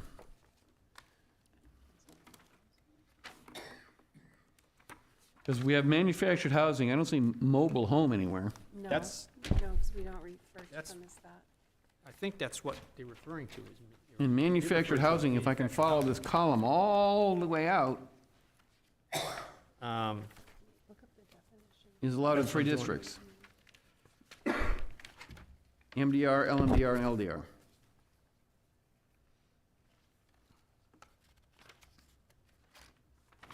Manufactured housing.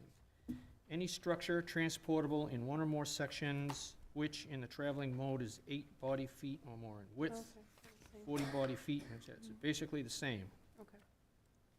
Which is built on a permanent chassis and designed to be used as dwelling with or without a permanent foundation when connected to required utilities, which include plumbing, heating, electricity, all that. Manufactured housing as defined herein shall not include pre-site built housing as defined herein. So we only allow it, other than there were some lots of record that allowed it. And there were some recently allowed to be put there. But you couldn't have a subdivision, a new subdivision come in and have Have it all, no. million-dollar houses, and then all of a sudden, like you said, somebody decides, I want a manufactured housing. It's not allowed. It has to be in a manufactured housing zone, which isn't all zone. They're a zone within their own. Rockingham Road, Ford Way, Right. Bypass 28, Yeah. and Kendall Pond Road are the only ones that we have. So this would affect Derry quite a bit, because if this law passes, then, So what you're saying is the chart in the back is wrong? yeah. Yeah, we don't, you can't just get a manufactured home and decide you want to put it on a lot. A modular home you can. That's different. A modular home can go anywhere single-family residential is allowed. Manufactured house, a mobile home, was the first generation of politically correct terminology. Well, apparently, manufactured housing and pre-site built housing are allowed in MDR. Yeah, it would have to be a subdivision, and then it would become it would have to be a subdivision. Yeah. MDR, LMDR, and LDR. Yeah, so I think the chart is right. Yeah. So it would allow it in MHDR 1 and 2 and MFR. That's how I'm reading. It would expand the permitted use into those 3 zones. And I assume MHPD, though that is not on this table, so I have to look it up, but that's the manufactured housing park development Yeah. Randy was Right. referring to, so. Assumedly, it's already allowed there. It's drip. If I might point out, if you look at line 2, it says, as used in this subdivision, you know, so what they basically done is they redefined manufactured housing, and it only applies to this subdivision. Yeah. So, does that make sense?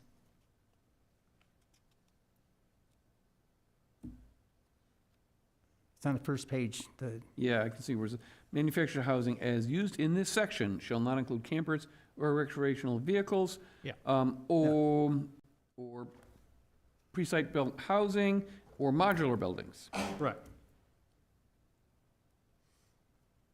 I think he was referring to line 2, definition, as used in this subdivision. Manufactured housing means ... Yeah, well, there's, it's also further down in 9 and 10 goes further, So, 8 and 9. and if you go down further to 1 and 2, it says notwithstanding any other provision of law to the contrary, manufactured housing shall be permitted in all residential zone uses within every municipality in the state.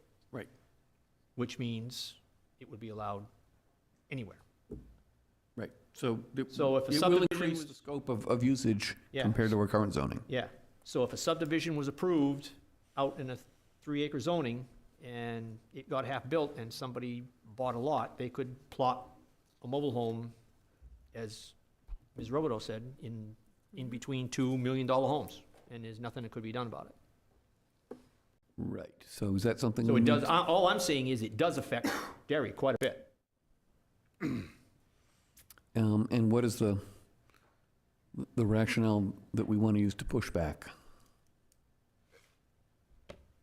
Mr. Chase, maybe I'm still confused, but looking at the zoning table, manufactured homes are allowed in low-density residential already. So that can currently happen in Derry, But or am I It would misreading be that? subdivisions, so it would be a group of, Oh, so, I'm sorry. yeah, so you could take a, like a 15-acre lot, and you could create a manufactured housing community, I understand. yeah. Well, that's, I see where it says manufacturing housing subdivisions, but assuming that that means it has to be a subdivision just for manufactured housing is inferred from those 3 words. That's like, oh, really? That's how I've always understood it to be. Okay, well,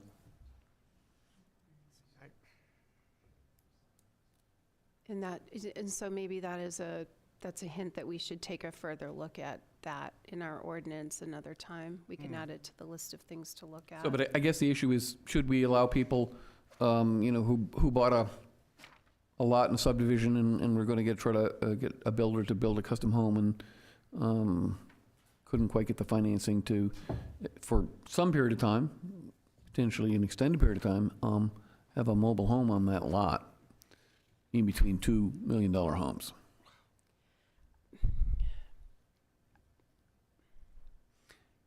Because I think if we go to the housing committee and say, well, we don't want mobile homes in between $2 million homes, they're That's gonna not be zoning. hostile. It's snob zoning. Yeah, And so I just, if that's what someone can afford to put on a lot, then I don't think that, we don't regulate, we don't say, well, you can only put capes here, and you can only have colonials here, and I want you to put a ranch on this lot. And this is me speaking personally, I don't see any difference other than the way it is constructed. Yeah, that's, The use.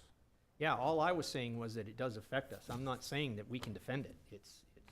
okay, she's so, right. yeah, let's clarify. Does this negatively impact us to the extent we want to tell someone that we should I don't believe so. campaign against No. this bill? I don't believe so. No, Does not rise to that level? no. Okay, so we register no objection? No comments? Yeah, so, yeah. And no there are some comment. pretty nice units now. Oh, They're- yeah, They're not like the exactly. old, Hmm. Oh, the yeah. old tin cans. They're very, Yeah. very All right. nice units. Being mindful of time, let's march on.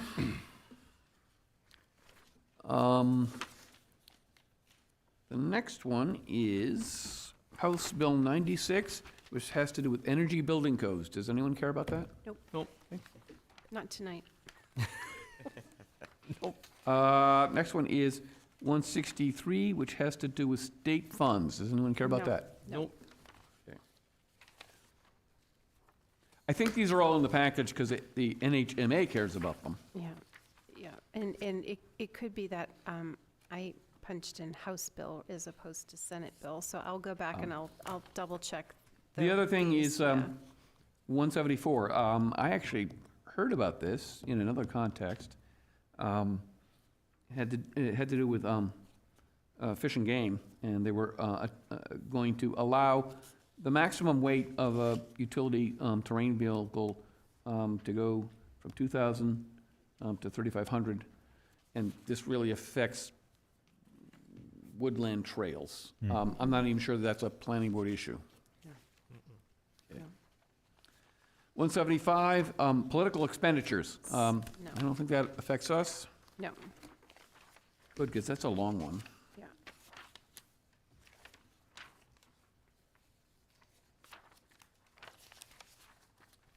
Senate Bill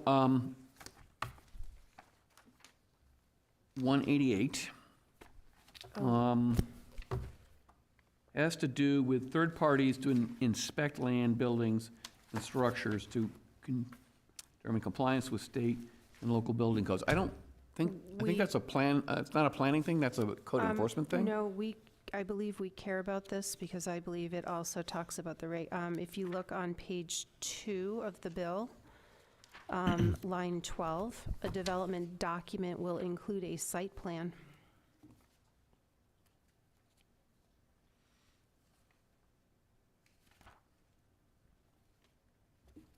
Okay.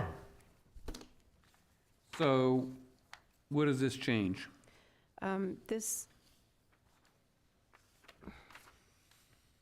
Well, if this passes and people wanted to take advantage of it, we'd have to, it would be more on the, it would be probably more as a fiscal issue for the town. We may need to create a new position, like to handle the audits of the inspections by a third party.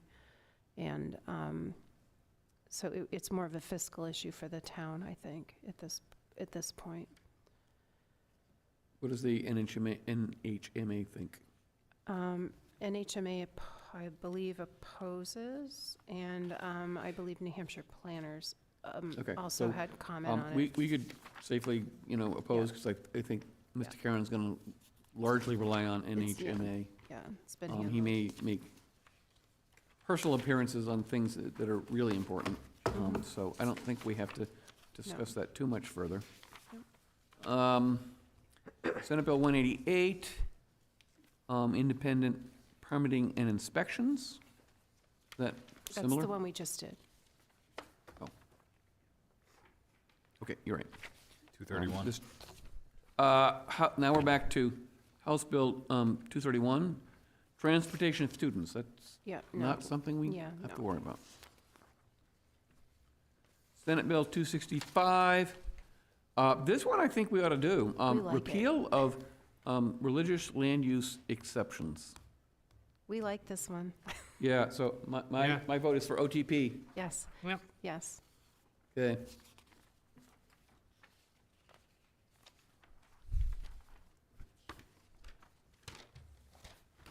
Next one is Senate Bill 282. Has to do with stairway requirements. That's sort of a building code thing. It is a building code thing, and in Derry, at this point, I don't believe we have a 5-story building. Okay, Most so of we ours can are skip 5 or that less. one. Yep. Yeah, we don't have anything above 5, we have 5. That's what I mean, yeah, we have 5, just not, yeah. Senate Bill 283 has to do with calculation of floor area ratio. We don't I'll- use those. I'll admit, I don't really understand this. So it's, it's a planner thing. So- And it's how you calculate, it's a different way of calculating density on a lot. I like the way we do it better. All right, so is this it doesn't matter. impactful to Derry? No, because we don't use the FAR ratios, yeah. Next one is Senate Bill 284. Has to do with residential parking, so we probably do care. This bill limits residential parking spaces to 1 per unit, with exceptions for certain workforce housing and multifamily developments.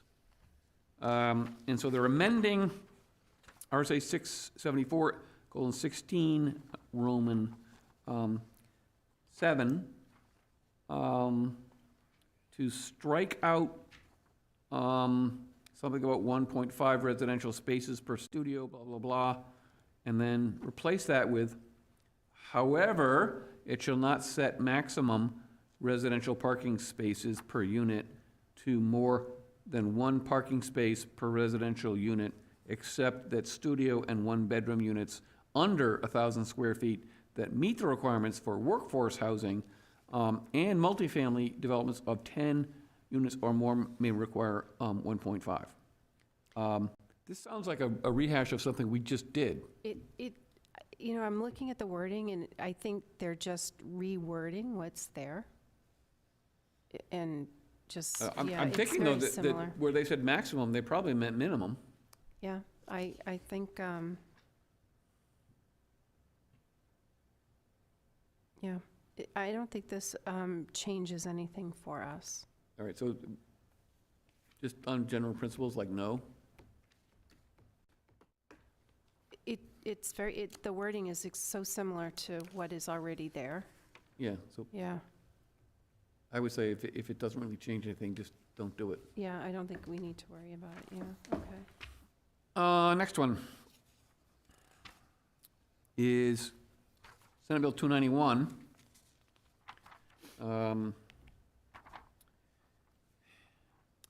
Religious tax exemptions.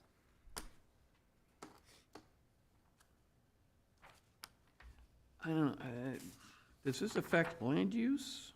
It includes housing for religious purposes, but I don't think it, Religious use of land and structures. No zoning ordinance or site plan review regulation shall prohibit, regulate, or restrict the use of land or structures primarily used for religious purposes, including those listed in RSA 72:23(3), which means I now need to go look and see what those are.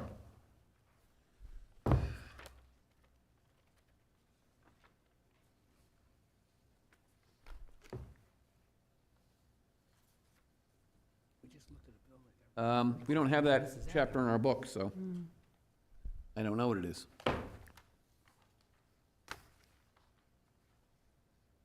Provided, however, that such land or structures may be subject to objective and definite regulations concerning the height of structures, yard sizes, lot area, setbacks, open space, building coverage requirements, and compliance with the Department of Environmental Services subdivision individual sewage. So is this, if the one we like that removes the exceptions for religion purposes passes, does that supersede this one?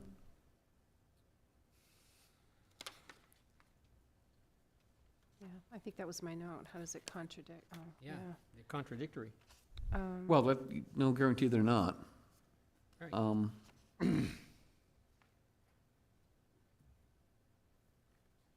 I think there is a statute, I think this is amending it, and the other one proposes to repeal it.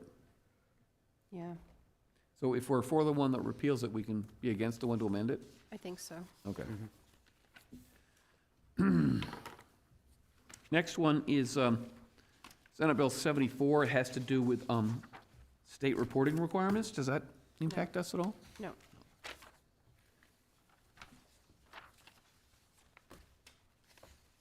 Next one is Senate Bill 78. All of our ZBA friends have left. This changes the, Oh, Heather's here. oh, you're here, okay, I'm sorry. This bill removes the zoning board of adjustment's discretion for determining when to take an appeal and replace it with a non-discretionary 30-day period. We do 30 days anyway. Yeah. Okay, we don't care about that one then? Nope, All no, right. we do it already. Senate Bill 82. incentivizes New Hampshire counties and municipalities to open land for affordable workforce housing by establishing housing opportunity zones, setting zoning and design requirements, mandating owner occupancy, providing state grants, and exempting initial property transfers from real estate taxes, real estate transfer taxes.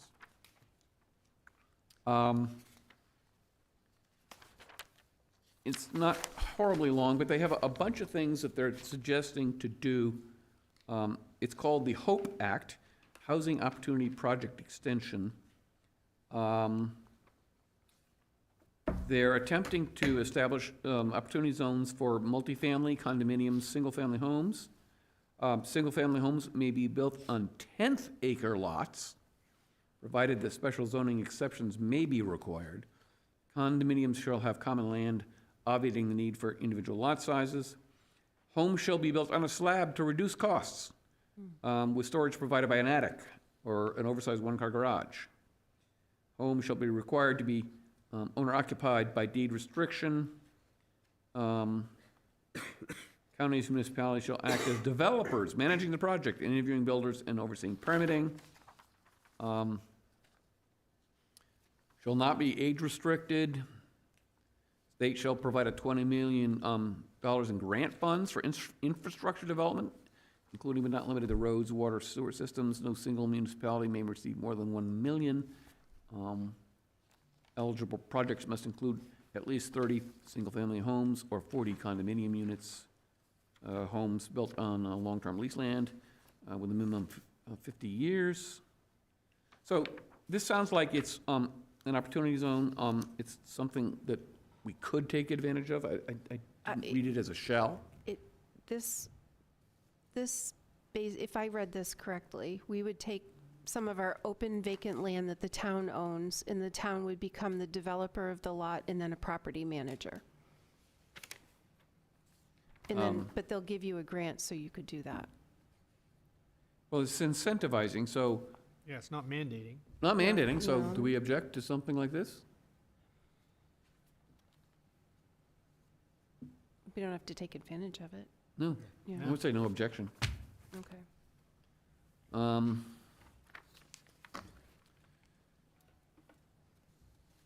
Senate Bill 84. This bill sets maximum lot sizes for single-family residential uses based on the type of infrastructure servicing the lot. So it says, in a majority of land zoned to permit single-family residential uses in a municipality for lots not serviced by municipal sewer, no ordinance shall require lot sizes greater than 60,000 square feet.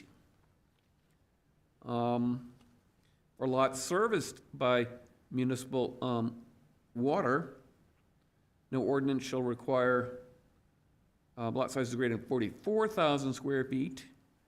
For lots serviced by both sewer and water, no lots greater than 22,000 square feet. So that's interesting. What do we think about that? And we're at 10,000? We have districts that are 10,000 on community, on city Yeah. services. And this So- would, but this requires it to be majority of the land. It was 51% of the sheer volume of acreage allowed for residential use in the town. So the only question that I would have is on the,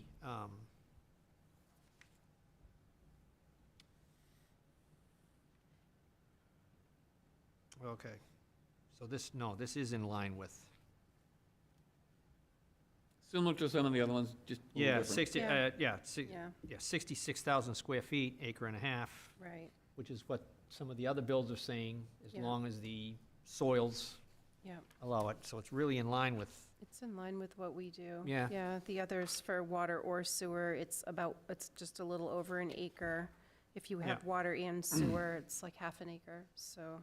So I guess the other question that is a pragmatic point of view, what percentage of our residential zones are 1 acre or smaller? Most of them. What percentage of the land mass? Oh, the land mass, well, that I don't know. Because that's really what it would come down to. If the land mass of our 1 acre and smaller districts is only 25% of the land mass, we'd have to eat into the 2 and 3 acre zones. It's gonna eat into the 2 and 3 acre Oh, zone. yeah. The 2 and 3 acre zones are far greater than the 1 acre. So do we want to be Probably able, probably two-thirds is 2 and 3 acre. do we want to see this kind of density mandated in those districts by state law? Well, not really. I mean, if we're talking about downsizing, because, you know, as you had said, is it time for us to start looking at downsizing the 3 acre lots because they're not needed anymore as they were back when they were instituted? Then this bill is moot. If we want to keep the 3 acre zoning, 2 and 3 acre zoning, then no, we don't want this. I mean, because one of the things I think you suggested it at one point. Yes. For the- And we also said, that's a can of worms, because you gotta look at each lot and figure out, you know, where the driveways are, the size of the lot, where the septic is, where the well is. It's not as simple as like, oh, you've got 3 acres, therefore you could have 3 houses. Correct. But I mean, and that's- this kind of simplifies it to that level. Yeah, and it really isn't that simple in that, because you still have setback soils, water, all that. So just saying, when we're gonna take this area out here that was 3 acre zoning, and we're gonna make it 2 acre or 1 acre, doesn't mean automatically that you can subdivide your lot. You've still got, as we had discussed before, you've still got frontage, you've got setbacks, you've got soils. It doesn't automatically mean that each lot out there can be built to 1 acre. It's, as you just stated, there's a lot of factors that go into it. Right. It just gives the opportunity to have more housing. Well, we have the opportunity if we want to do it on our own. This Correct. would force us to. No, I agree. I'm not for having it forced on us. Yeah.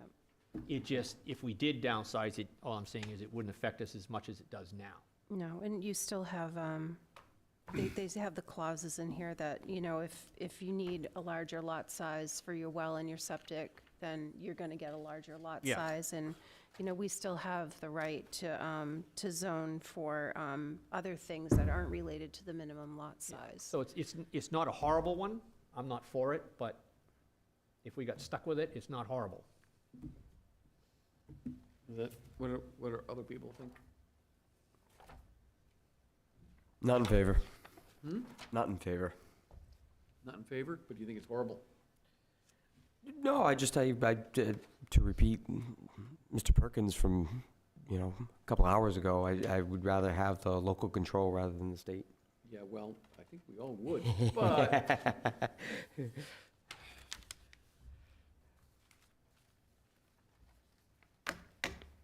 Anyone else have thoughts on these? I'm trying to refresh all of the current lot size requirements for the other zones. I think it only affects MDR and less dense. Yeah. Not 100% sure. LDR, which is 3. MDR and less dense, or Yeah. are you saying LDR? Yeah, Only. low-density residential, I think that's our 3 acre, right? And then there's LMDR, which is 2. 2, yeah. LMDR is 2. So these law proposals, these bills that say a majority, we should probably request GIS to come up with some numbers on, create an overlay, map that would show if we were to require 51% of the gross acreage of residential zones, how much of the town would that cover? How many how many of the zones get encroached by that requirement? Because I don't really know. Also- I think I go with Mr. Chase's estimate. Yeah. As an off-the-cuff estimate. It's probably accurate, but it'd be nice to know if we had to do 51% All right, for any of these proposals, what, okay. I'll work how with many Doug on that. how many parcels would that cover? Okay, And just Right. kind of questioning that further, like, that seems, how would that even be enacted? Like, once we reach Yeah.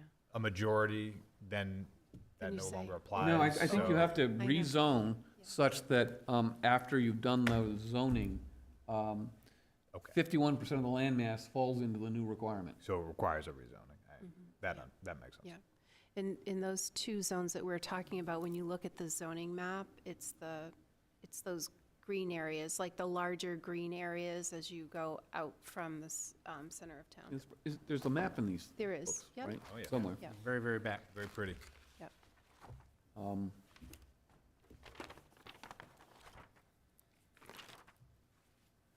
It's not the very, very back, it's the tables behind it, but yes. Yeah.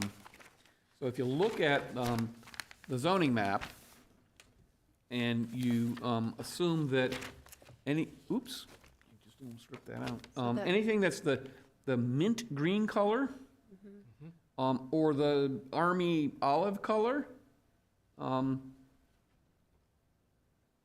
in your mind's eye, take that out of the picture and look at all the other colors that are greenish.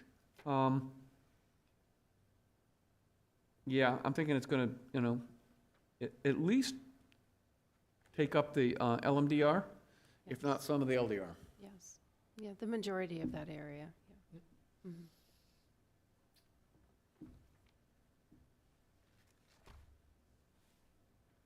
So what is our advice to the administration on this one?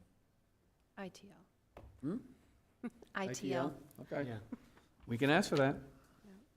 We may not always get what we ask for, but we can Right. recommend that. All right. What else we got? SB 90.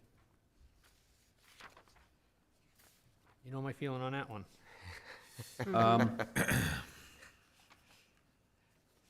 All right, so we just did 84, right? Yes. So we now have 94? 90. 90.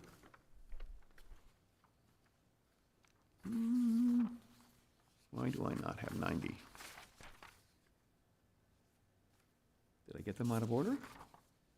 No, I don't have 90, okay. Would you like me to read it, Mr. Chair? Sure. Senate Bill 90, this bill authorizes high-density residential development on commercially zoned land. It's fairly short. I could read the text of the bill if you'd like. It's half a page. Yeah, read from line 12 down. RSA 674:78, amendment to zoning regulations, notwithstanding any provision to the contrary, municipalities shall allow high-density residential development on land zoned for commercial use, provided that adequate infrastructure, including roads, water, and sewage systems, shall be available or provided to support the development. And the definition of high density is allows at least 20 units per acre. So what do we think about this one? You know my feeling on it. Absolutely not. Okay. Is that the consensus of the board? Yeah, ITL, okay. Okay. Then we have, see, I ran out of space on my pad, so I stopped writing notes. We have 94 and 95? Correct. That's All right. what's left. Yep. 94, Building code. prohibiting municipal amendments to the state building code. Do we care? Not at this time. Okay. I like it, but it doesn't affect us, yeah. It doesn't affect 95, us, so. relative to summer camp cabins and the state building code. I don't think we don't have summer, this is referring to things like camp, Melody Pines or something like that. Camp Tel Noir Yeah. over in Hampstead. Instead, yeah. Yeah, Yeah, ours are all gone. they are They either gone. burnt down or they've been Groves and- converted. Yeah, Yeah. All right, so we have reached the end of our stack. beautiful. I want to thank everyone who came tonight and stayed through all of this fairly arcane material. But I think you noticed from the wording, some of it could be substantially impactful to our to our current zoning and also potentially to our need to provide infrastructure and accommodate what's being proposed. So, I think we have done with the workshop. Any last thoughts, board member comments? Great. Move to adjourn? Motion to adjourn. Second. Moved and seconded. We, all in favor say aye. Aye. Aye. We stand adjourned. Thank you. Thank you. Thank you.